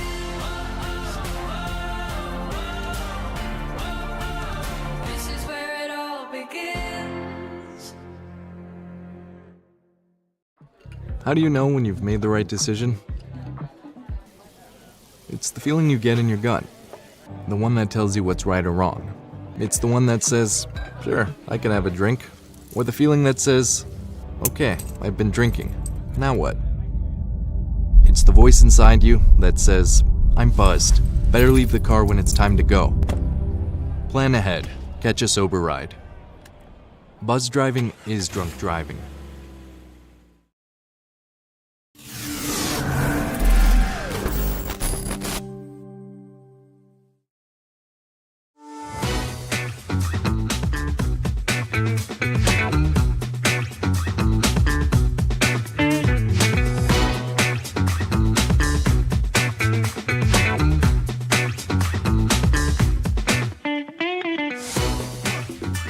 I got to admit, that is some perky bump music. I actually kind of like that. It was good. You got to get more of that stuff on. That's the kind of stuff that Chris Moore would play on the Your Voice, Your Call show. And I'm not going to do a big wind-up here on this. I am just going to set it up and then let him run with it. Chris Moore, Republican. He ran for Indianapolis mayor and Indianapolis city council, and he didn't get it, unfortunately. But he's going to, I guess he's going to do another run here soon. And I guess we can, he said, make stuff up. I can say he's an astronaut. So I guess he's an astronaut, too. Chris Moore, great to have you on. How you been, my friend? Well, what's going on, my friend? Now, you got a green screen on in the back there, so Juan and I were talking about all of the indecent backdrops that you could have possibly had yourself set up on. Yeah, I know. And for some reason, it's not letting me adjust it. I had a problem with it the other night, but I've been playing around getting stuff. So how you doing, buddy? Been a long time no see. It has. It's been a couple of years, probably about 2 years since I did your show last. That was actually a lot of fun. I think we were on for like an hour and a half. I think we pissed a lot of people off, which was my point. So, I mean, objective met, man. You know, hey, level unlocked, as the gamers like to say. Yeah, it's a lot of fun to have you on. You know, we got our haters and whatnot on our shows. We know that. Saturday nights, you know, we're live from 10 to midnight here, my time, and we talk about everything and anything, from UFOs to politics to whatever, and we get our haters, and we get those that like it, so whatever. You know what? Hey, controversy, it sells. And, you know, when it comes to media impressions and marketing impressions, people don't care if people are tuning in because they like you or they don't like you. All that matters is how many people are tuning in. That's the most important thing. So, there you go. Yeah. It kind of varies. We're on Patriot Soapbox, which they are on multiple platforms. So spread out to the platforms and all the viewers. It can range from, depending on the nights, it can range from 2,000-3,000 on up, give or take, and then they're aftermarket shows. So, and then we try to upload our shows later on for later views, so people can see the shows if they miss it. I have to be honest, you know, I mean, there's a ton of podcasts that are out there, and you know, in my experience in broadcasting, and I don't really consider this a podcast because we're doing this live. This is not designed to be a podcast. We archive the show as a podcast, but I have to say that there's something about doing live programs where you don't get to do it over. It's not like, oh man, I screwed that up. Hey Juan, scratch that and let's take a second take on this. It's live. What you do, there's no going back. And so I think even for people that are doing, that's one of the nice things about Patriot Soapbox, is that people who are more professional podcasters can actually now get a crack at doing that live. And that's the thing that I've always loved about live programming. I mean, my morning drive show, 4 hours, Monday through Friday. If I say it, I'm responsible for it. And if I would misspeak, I would say, well, you know, that's what happens when you do 4 hours a day of extemporaneous radio. You're bound to stumble over your words every once in a while or have a bad day, and you don't get a second take on it. So I think it's a very, very easy way. I'm not going to say easy. I'm going to say it's an efficient way of becoming a very good broadcaster because it holds your feet to the fire. You've got to perform, and you only get one take at it. Yeah, we're live. Patriot Soapbox is a 24/7 live, and yeah, we screw up once in a while, but it can bring a little excitement. It can bring a little joy or whatnot to it as well. But overall, you're right. You got to have your feet on the ground, run with it. And you know, I do a segment called "What's Grinding My Gears," and it's not scripted. So most of the shows aren't scripted, and you don't know what's going to happen to the guests we're on. So you just got to do what you got to do. And the nice thing is that you're not constrained by the FCC, so you can say what you want to say. You're right on that. That's absolutely great there because the grinding my gears. Yeah, I say what I want. I think it was a couple of times I started jumping on your show when I was doing the terrestrial radio, and I would say something and be like, oh my god, I can't believe I said. Oh, can I say? Oh, that's right. Yeah, I can say that because I don't have the constraints of the FCC on me, which is always nice. But I digress. Very nice. So what's on your mind there, Kemosabe? What do you want to talk about? We got Democrats, we got the shutdown, we got the socialist sweep, we got Mondami, we've got immigration, we've got ICE. What's your pleasure? Oh, there's so much out there, but I have to say the Mondami thing, however you pronounce his name, over there in New York, I mean, you get what you get. You know, I see that they're saying around 5,000 officers are retiring on the 1st of January. They not want to be ruled under that, and and people are leaving. He's going to push businesses away. I don't think this guy knows what he's doing, and I don't think people realize what they did by voting for that idiot, in my opinion. So let's kind of step into the way forward machine. Let's take a glimpse into life in New York in, say, 2027, 2 years from now. What do you think the city, and I'll say it preemptively, the once great city of New York, what's it going to look like after 2 years of Mandami? I'd say even less than that if Trump doesn't decide to say we're going to call them the Muslim Brotherhood organization of terrorist group to get them removed. But in less than 2 years, I think it might end up looking like, you know what they want, women to be covered in those, well, I forgot they're called, those outfits, habibs or whatever. It's going to look like a third world country. It's not going to be a great city as it once was. It's not going to be that melting pot of diversity of everybody having the right to their own ideals. It's going to be individualism is going to be removed, and you're going to do what they tell you, or else. Basically, I think I think one of the big things is you're going to see the good people are going to flee. And I think you're going to see other people who are just opportunistic. And this is one of the things. During COVID, we saw this massive influx. And as a matter of fact, was it Kelly? Was it New York City one that Kelly Ayotte was running the? She had like these banner trucks that were going back and forth. If you don't like it, move to So there's an active campaign right now by the governor of our state, Kelly Ayotte, to try to attract people from New York up here. And I got to be honest with you, we don't want them. I mean, unless you're a card-carrying Republican and your socio-political viewpoints are conservative, we don't want more blue or purple-influenced people moving to our state. We saw that. The first wave of that really came with COVID, where people were trying to get out of New York City, trying to get out of Connecticut, get out of New Jersey, and even Massachusetts. And so, cheaper real estate up here, from their perspective, made this a very attractive place to move. They move up here.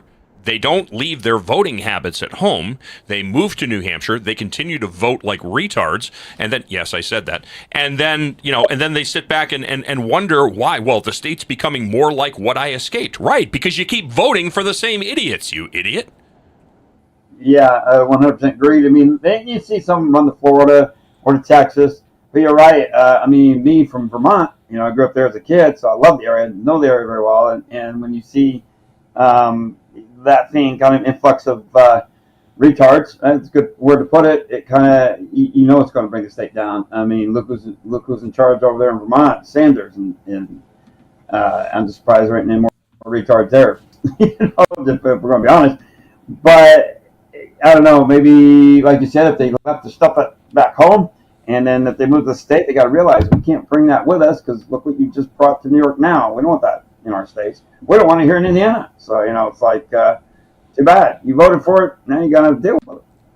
What's the socioeconomic pulse, or the sociopolitical pulse, I should say, of Indianapolis right now? Is it more left-leaning? Is it centrist? Is it what's the mindset when it comes to law enforcement, police, ICE, immigration, everything else like that by your city fathers?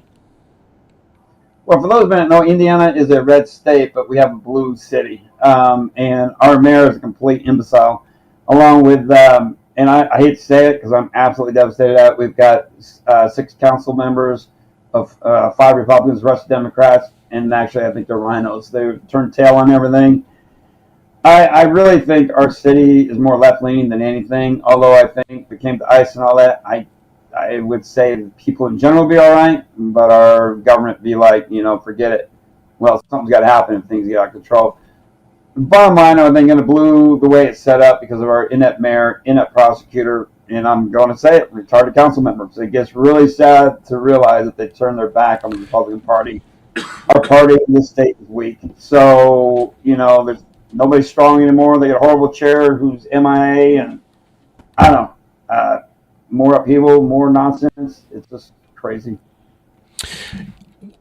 People often refer to politics as this pendulum, where obviously that pendulum has to swing, and then it reaches this terminal point, and then it has no choice but to start to swing back in the opposite direction.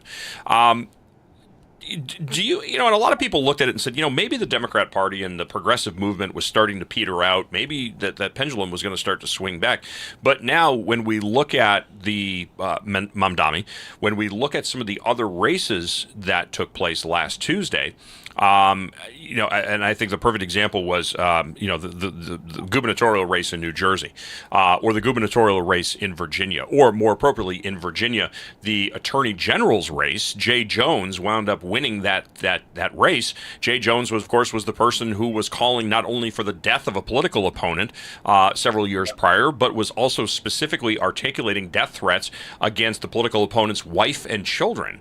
And there were many people that looked at that race as a referendum on the acceptability of political violence. Jay Jones, despite all of these transgressions, went on to win the attorney general race. Now, this is a person who's ultimately going to be responsible for enforcing laws of the state of Virginia against people who stand accused of crimes. How can a person, morally or ethically, now point the finger of accusation against a person when they themselves have already advocated political violence against a political foes, and not only to the foe itself, but to the family members of the person? That just doesn't sit well with me. What do you think? I don't sit well either. If you think about it, if they're going to be like that during a race and then they get in a position like that, what's going to change? Maybe they're going to continue to be that way towards the people they're representing, which you see that in a lot of races. You see that in a lot of positions. They act like they're better than you, or they treat you like crap. And I feel if they do it at home or do it against a political opponent, what's not going to stop them when they're in a very, how we put it, leverage position? Mm-hmm. That's the word I can use. Leverage. You know what I'm saying? It means now they're in a position that they can really screw with your life. And I don't go for that. I think when you talk about screwing with somebody's life, I see it manifesting in two ways. I see, number one, selective enforcement. I'm going to look at a person and I'm going to make the determination as to whether or not I'm going to bring charges, or I'm going to bring this case to a grand jury and indict them. I mean, that's ultimately what the prosecutors do, is they compile information that goes to a grand jury, and the grand jury returns an indictment to determine whether or not that person will or will not stand criminal charges. And so the power that a prosecutor has, and certainly the attorney general, is the ability to select which cases are going to go to a grand jury for potential indictment and which ones aren't. So that's selective enforcement. That's the first thing.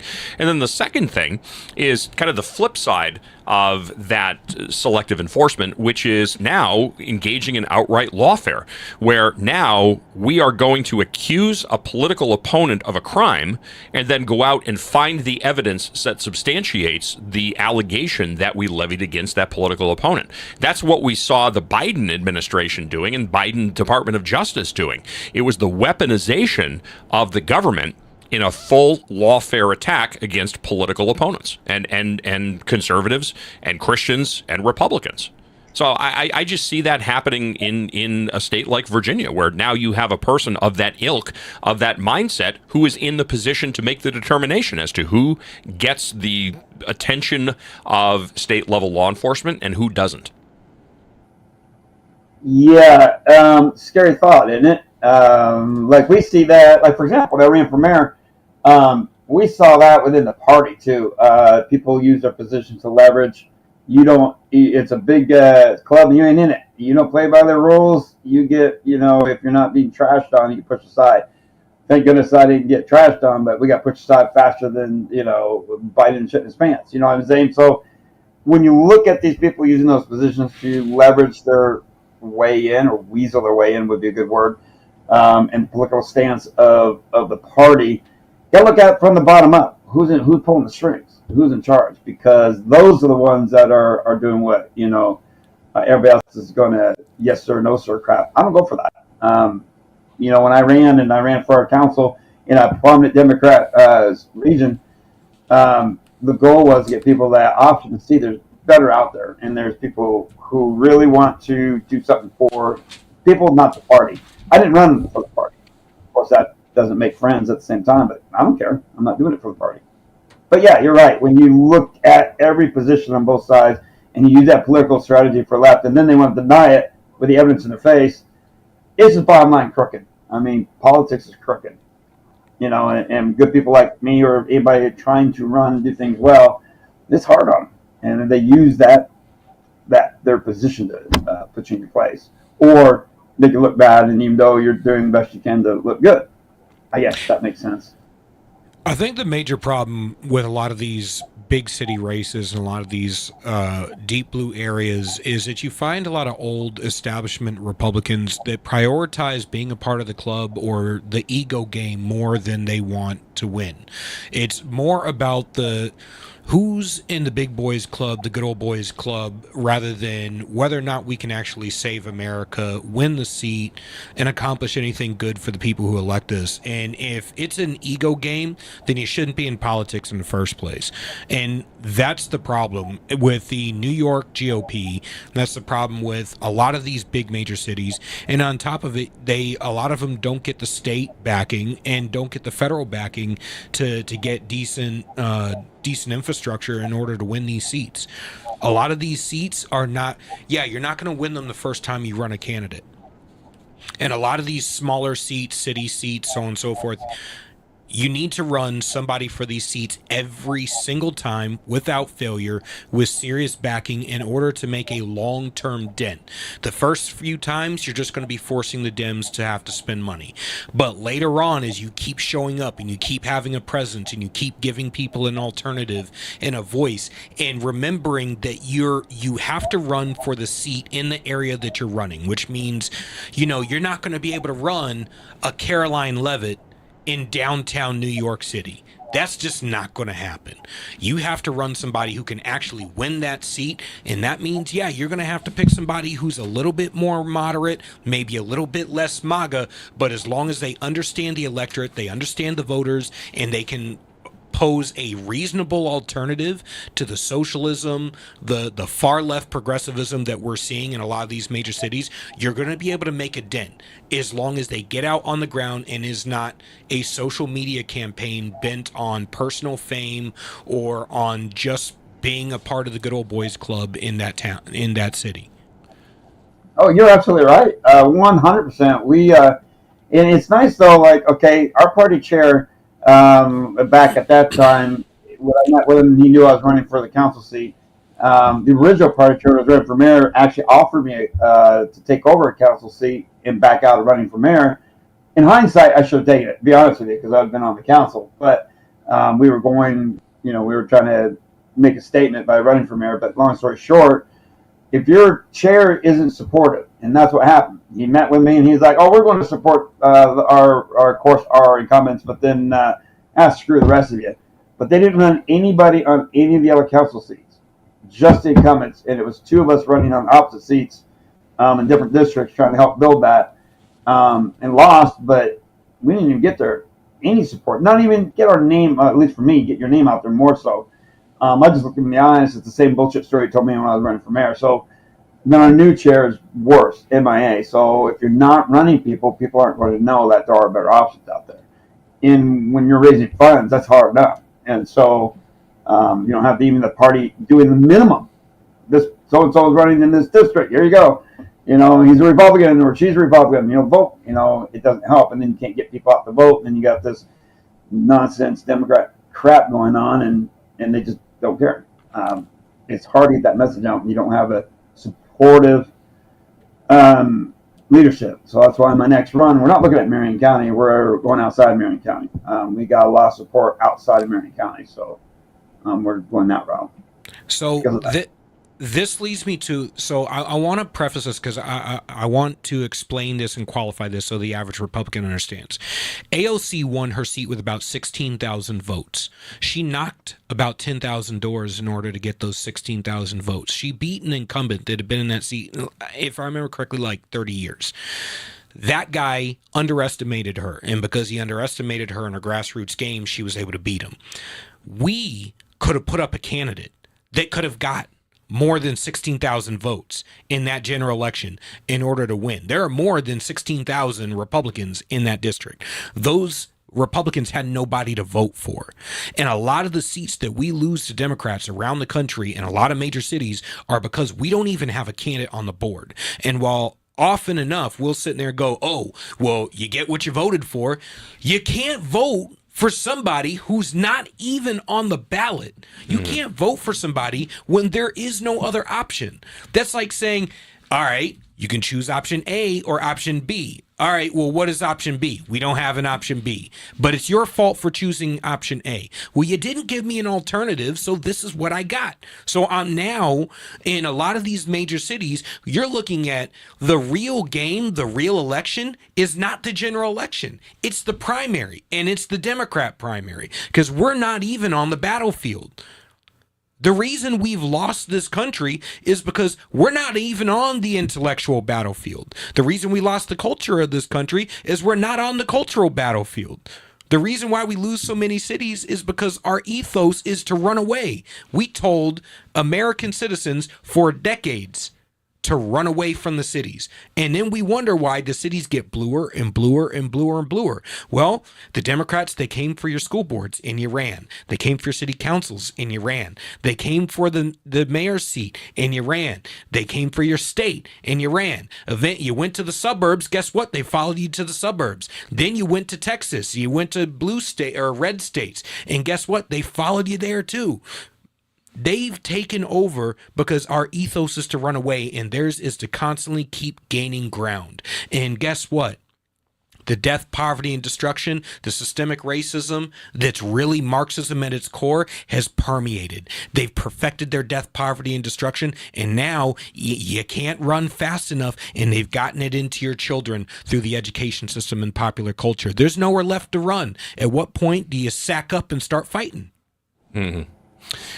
Chris, let me ask you this, and I'm going to ask both of you guys this. Do you think, as you just mentioned, the Carolyn Levitt in downtown New York, do you think MAGA, as we've known it, is dead? No. To a degree, yes, and to a degree, no.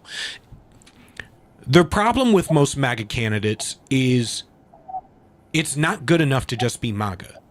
They have to say Trump's name every 30 seconds. When you're running on somebody else's record, guess what? You get all their negatives, but you don't get most of their positives. In Caroline's race, one of the problems that I saw up here, and this is not necessarily Caroline's fault as much as it is rhetorically how we run campaigns in general. Talking more about the brand of the Republican Party or the brand of MAGA, then you talk about what you're going to do for the people who are electing you. There has to be a value-added proposition for why I'm voting for you. Mm-hmm. So it's one thing to say, I support Trump, but my name is Julian Asiard, and I'm going to be running for this seat, and here's my plans for how I can best represent you to solve the issues that you have brought to me as your prospective representative in Congress. And here's the solutions that I have. Not just here's where the Democrats have done you dirty, but here's my alternative and how I will do better for you. Because calling out the left doesn't do you any good if you're not proposing an alternative. And you are not an alternative unless you can explain how you're any better than them.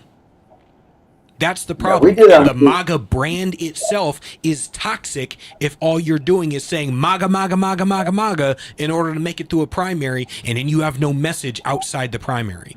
And that's our problem, is we spend the whole primary running to the right who can be more MAGA in order to get the money from Trump and to get the endorsement and everything. And then after the primary, what happens? Now you spend the entire general election having to answer for everything you did in order to run so far to the right that you beat everybody else. When in reality, you need to spend the entire time thinking about the general election. Your message, you can always add things to your message as you get further and further and you start to talk to independents and stuff like that. But you can never subtract from your message. Otherwise, you're double speaking and you're walking backwards. Now we can't trust you anymore. Yeah, we did during our mayor race. The only thing that helped there was great. Mary Mills got me out on Channel 13 on the news 2 weeks prior to the election. That's what I think gave us a little edge because people, like, oh wow, who's this guy? And she put me in a good light. Where, like, say the Indy Star, who's left leaning, barely did, or anybody else, but we were really out there and getting our message out the best we could. she did help. And then I was also Ubering at the time, which was kind of cool because you got to meet your constituents or people or whatnot. And people were impressed that here's an average guy who wants to try to do something better with the city. Even though deep down I knew we probably wouldn't win it, but it was worth giving it that shot, which did help when we were running for the council seat. But we found a lot of people. This is where you learn a lot in your politics in district. We found a lot of people within our district that 4,100 vote Democrat and almost 900 vote Republican, which I got the most Republicans ever have in my district. But then you start seeing demographic. So you got to also look at that because most people around here, they vote straight ticket Democrat. Yes, or straight ticket Republican, but that don't help either. So our goal is to try to get people to realize there are better out there. Like the next chair, we have a better shot because it's 90-something% Republican where I'm looking to run. So hopefully it will get me in. But and I made it good with businesses. Businesses loved me. They were like, "Oh my God, here's a guy who really he wants to stop this blue line, red line crap destroying our business. He wants to really step up, make things stronger and better for all of us the best we can." And so I still have support. But you're right. If you go in with this and this and this and don't have anything to back it, and then you go in and say you win that spot, and then you go into the general, they're like, "Wait a minute, you said this." It will make it look bad, and you can lose. I think a big problem is the lack of definition of what is MAGA. Right? Make America Great Again is a great slogan. Yeah. But MAGA went from being about America first and putting American citizens first and the average American first to being about who can support Trump the most. Mm-hmm. And rhetorically, that sounds great when you want to get a Trump endorsement, but it's not enough. For the MAGA movement to become something that is going to last the test of time, it needs to be about America first. Mm-hmm. Vivek had a post this week, and I think if the MAGA movement wants to mean anything, here's what it needs to do. First, in order to last beyond this election cycle and not just be a pendulum swing before the left takes back over again, 1, lower home ownership costs by slashing property taxes. 2, lower electric bills by producing more energy. 3, lower house prices by building more housing. 4, lower inflation by cutting excess government spending. How do you cut excess government spending? As an expert that came on the show said, you need to stop the amount of resources going to the federal government because the government is not going to stop spending unless it has less money to spend. Mm-hmm. Agreed. Then that's how you make the American dream affordable for the average American. Once you do that, everybody's on board with America first. Then, very simply, stop lying to people.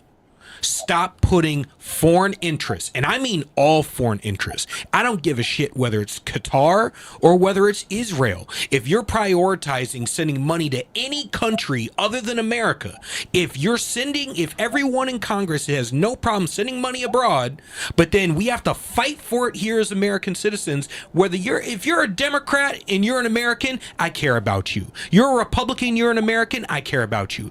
You're a socialist, a communist, a libertarian, and you're an American, I care about you. And you are my priority. If you are anyone outside this country, I don't care if you get wiped off the face of the earth tomorrow. If every American citizen is doing just fine, has houses, has food, has clothes, has a job and opportunity to wrest the stars out of the heavens by the strength of their own back and the sweat of their own brow, then I care about you. A part of the problem, though, Julian, is the people that you're saying that you care about care more about, and we just saw this as the example of the shutdown, that you have the Democrat Party that is more interested in the political capital that comes with ingratiating themselves with illegal immigrants. That's what this shutdown was about. The average Republican is cares more about ingratiating themselves with the lobbyists in D.C. from the military industrial complex, you're not going to find and any big pharma and the media and their own personal aggrandizement, their own personal advancement. I don't give a shit whether you're Republican or Democrat. If you're an American citizen,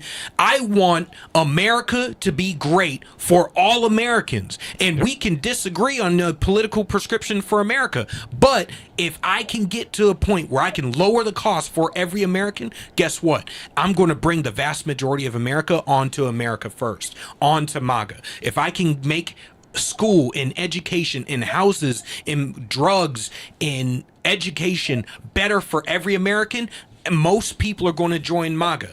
If we continue the rhetorical political gangbanging that we continue to do every election cycle of Bloods and Crips, political Bloods and Crips, and we're going to keep playing this game, guess what? Nothing's going to get done because we're spending more time trying to rack up wins against the other basketball team or the other asshole on the other side of the aisle than we are racking up wins for the American citizens. I can't take issue with anything that you're saying, Julian, because you're 100% correct, and that's one of the reasons why you have heard me say I hate them all. I do. I hate them all. There are very, very few. First of all, there are very few Democrats that I would actually want to sit across a table and break bread with. There are very few Republicans that I believe in the message that they preach. And I've told you, and certainly our producer has seen many, many instances where, I've walked into interviews with people, and I'm like, you're not getting a curveball here. You're not getting anything. I'm actually going to be hostile to you because I want to see if you can't handle a heated conversation with somebody who shares your views, or at least ostensibly what you purport to embrace, then you sure as hell are not going to be able to stand up against the people who want to literally, in many instances, see you dead. And that's the thing. Democrats, listen, there's no question about it. Democrats consistently call for acts of actual political violence against their political opposition. Make no mistake about it. They want to see you dead. And when I say Democrats, I'm talking about American citizens. I want American citizens as a whole to be doing great. If you're not an American citizen, I don't give a shit about you. When I say America first, I mean Americans first. And when it comes to politicians, I don't consider a lot of politicians to be Americans because I watch them turn Americans, betray Americans at the turn of a dime. All right, so my knee-jerk reaction, Chris, and I want to ask you this, and I'm going to ask your opinion on this because I want to get Julian's take on this as well, too. My knee-jerk reaction is to say the same way you feel about those people are the same way that I feel about American citizens who are counter-tribalist. But then I have to stop and say, but wait a minute. Is it genuinely their fault, or are they doing exactly what they were programmed to do? Chris, your thoughts on that? If you see somebody who is a counter-tribalist, who is trying to use all of the tools available to them as an American to destroy the American way of life, are they truly to blame, or are they simply doing exactly what they were programmed to do? I'm going to say a little bit of both, but I'm going to lean on the program because people, it seems like when you watch the people, how they act and respond, they are being fed by media, which we already know is owned by the left. They're being fed by, that's why we do these kind of programs. And they're also being fed by average, everyday morons out there that are trying to, act like influencers, we'll call them, on social media. They fall for this crap. So instead of thinking for themselves and going, I've got this ability to grow in this American dream, they use that like, I'm going to live off of the government forever. Well, you're already being a socialist. So why you want to live off of welfare and live off all that crap forever? That's only supposed to be a stepping stool to help get you off of there and get you back on track. Or you use that, we have the freedom of speech and we have these, but then you use it to hate on us or call out these people and want them dead, like we talked about earlier in the show. So you got that fine line. So my thought is they're being programmed to do this, and very few, if at all, are doing it because they really want to, if they're true American citizens. I think the average person who espouses, who acts as you just said, the average person, from what I can see, who acts as you just said, most people don't want to just live off the government. Most people want to be able to build themselves a lifestyle that they're happy in, that they enjoy, to the degree that they believe that they can build it.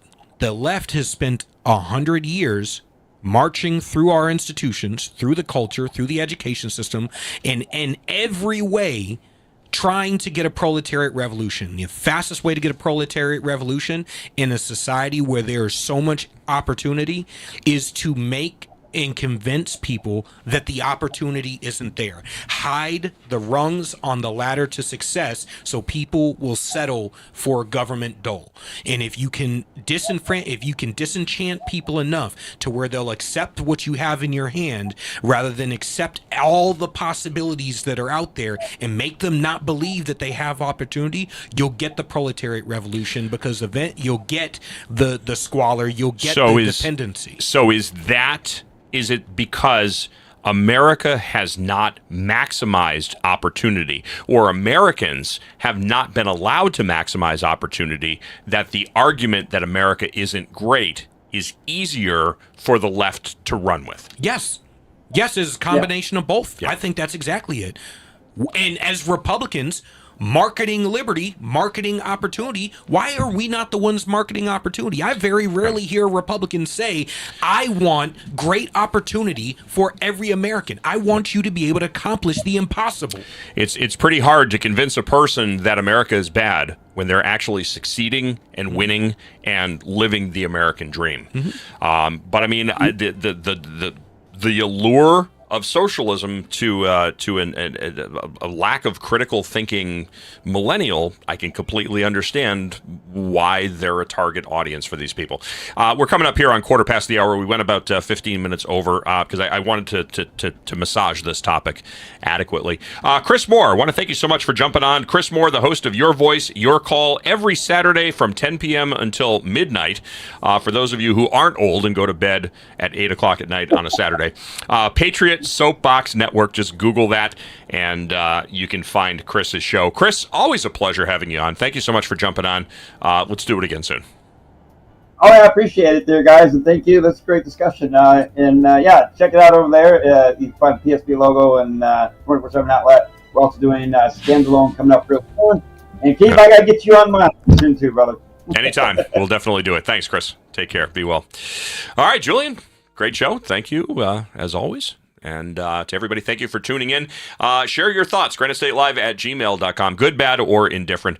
Let your voice be heard. Again, granitestatelive@gmail.com. We'll be back here next week, Tuesday at 7 p.m. to do it all over again. Until then, stay safe, be well, and remember, civility does work.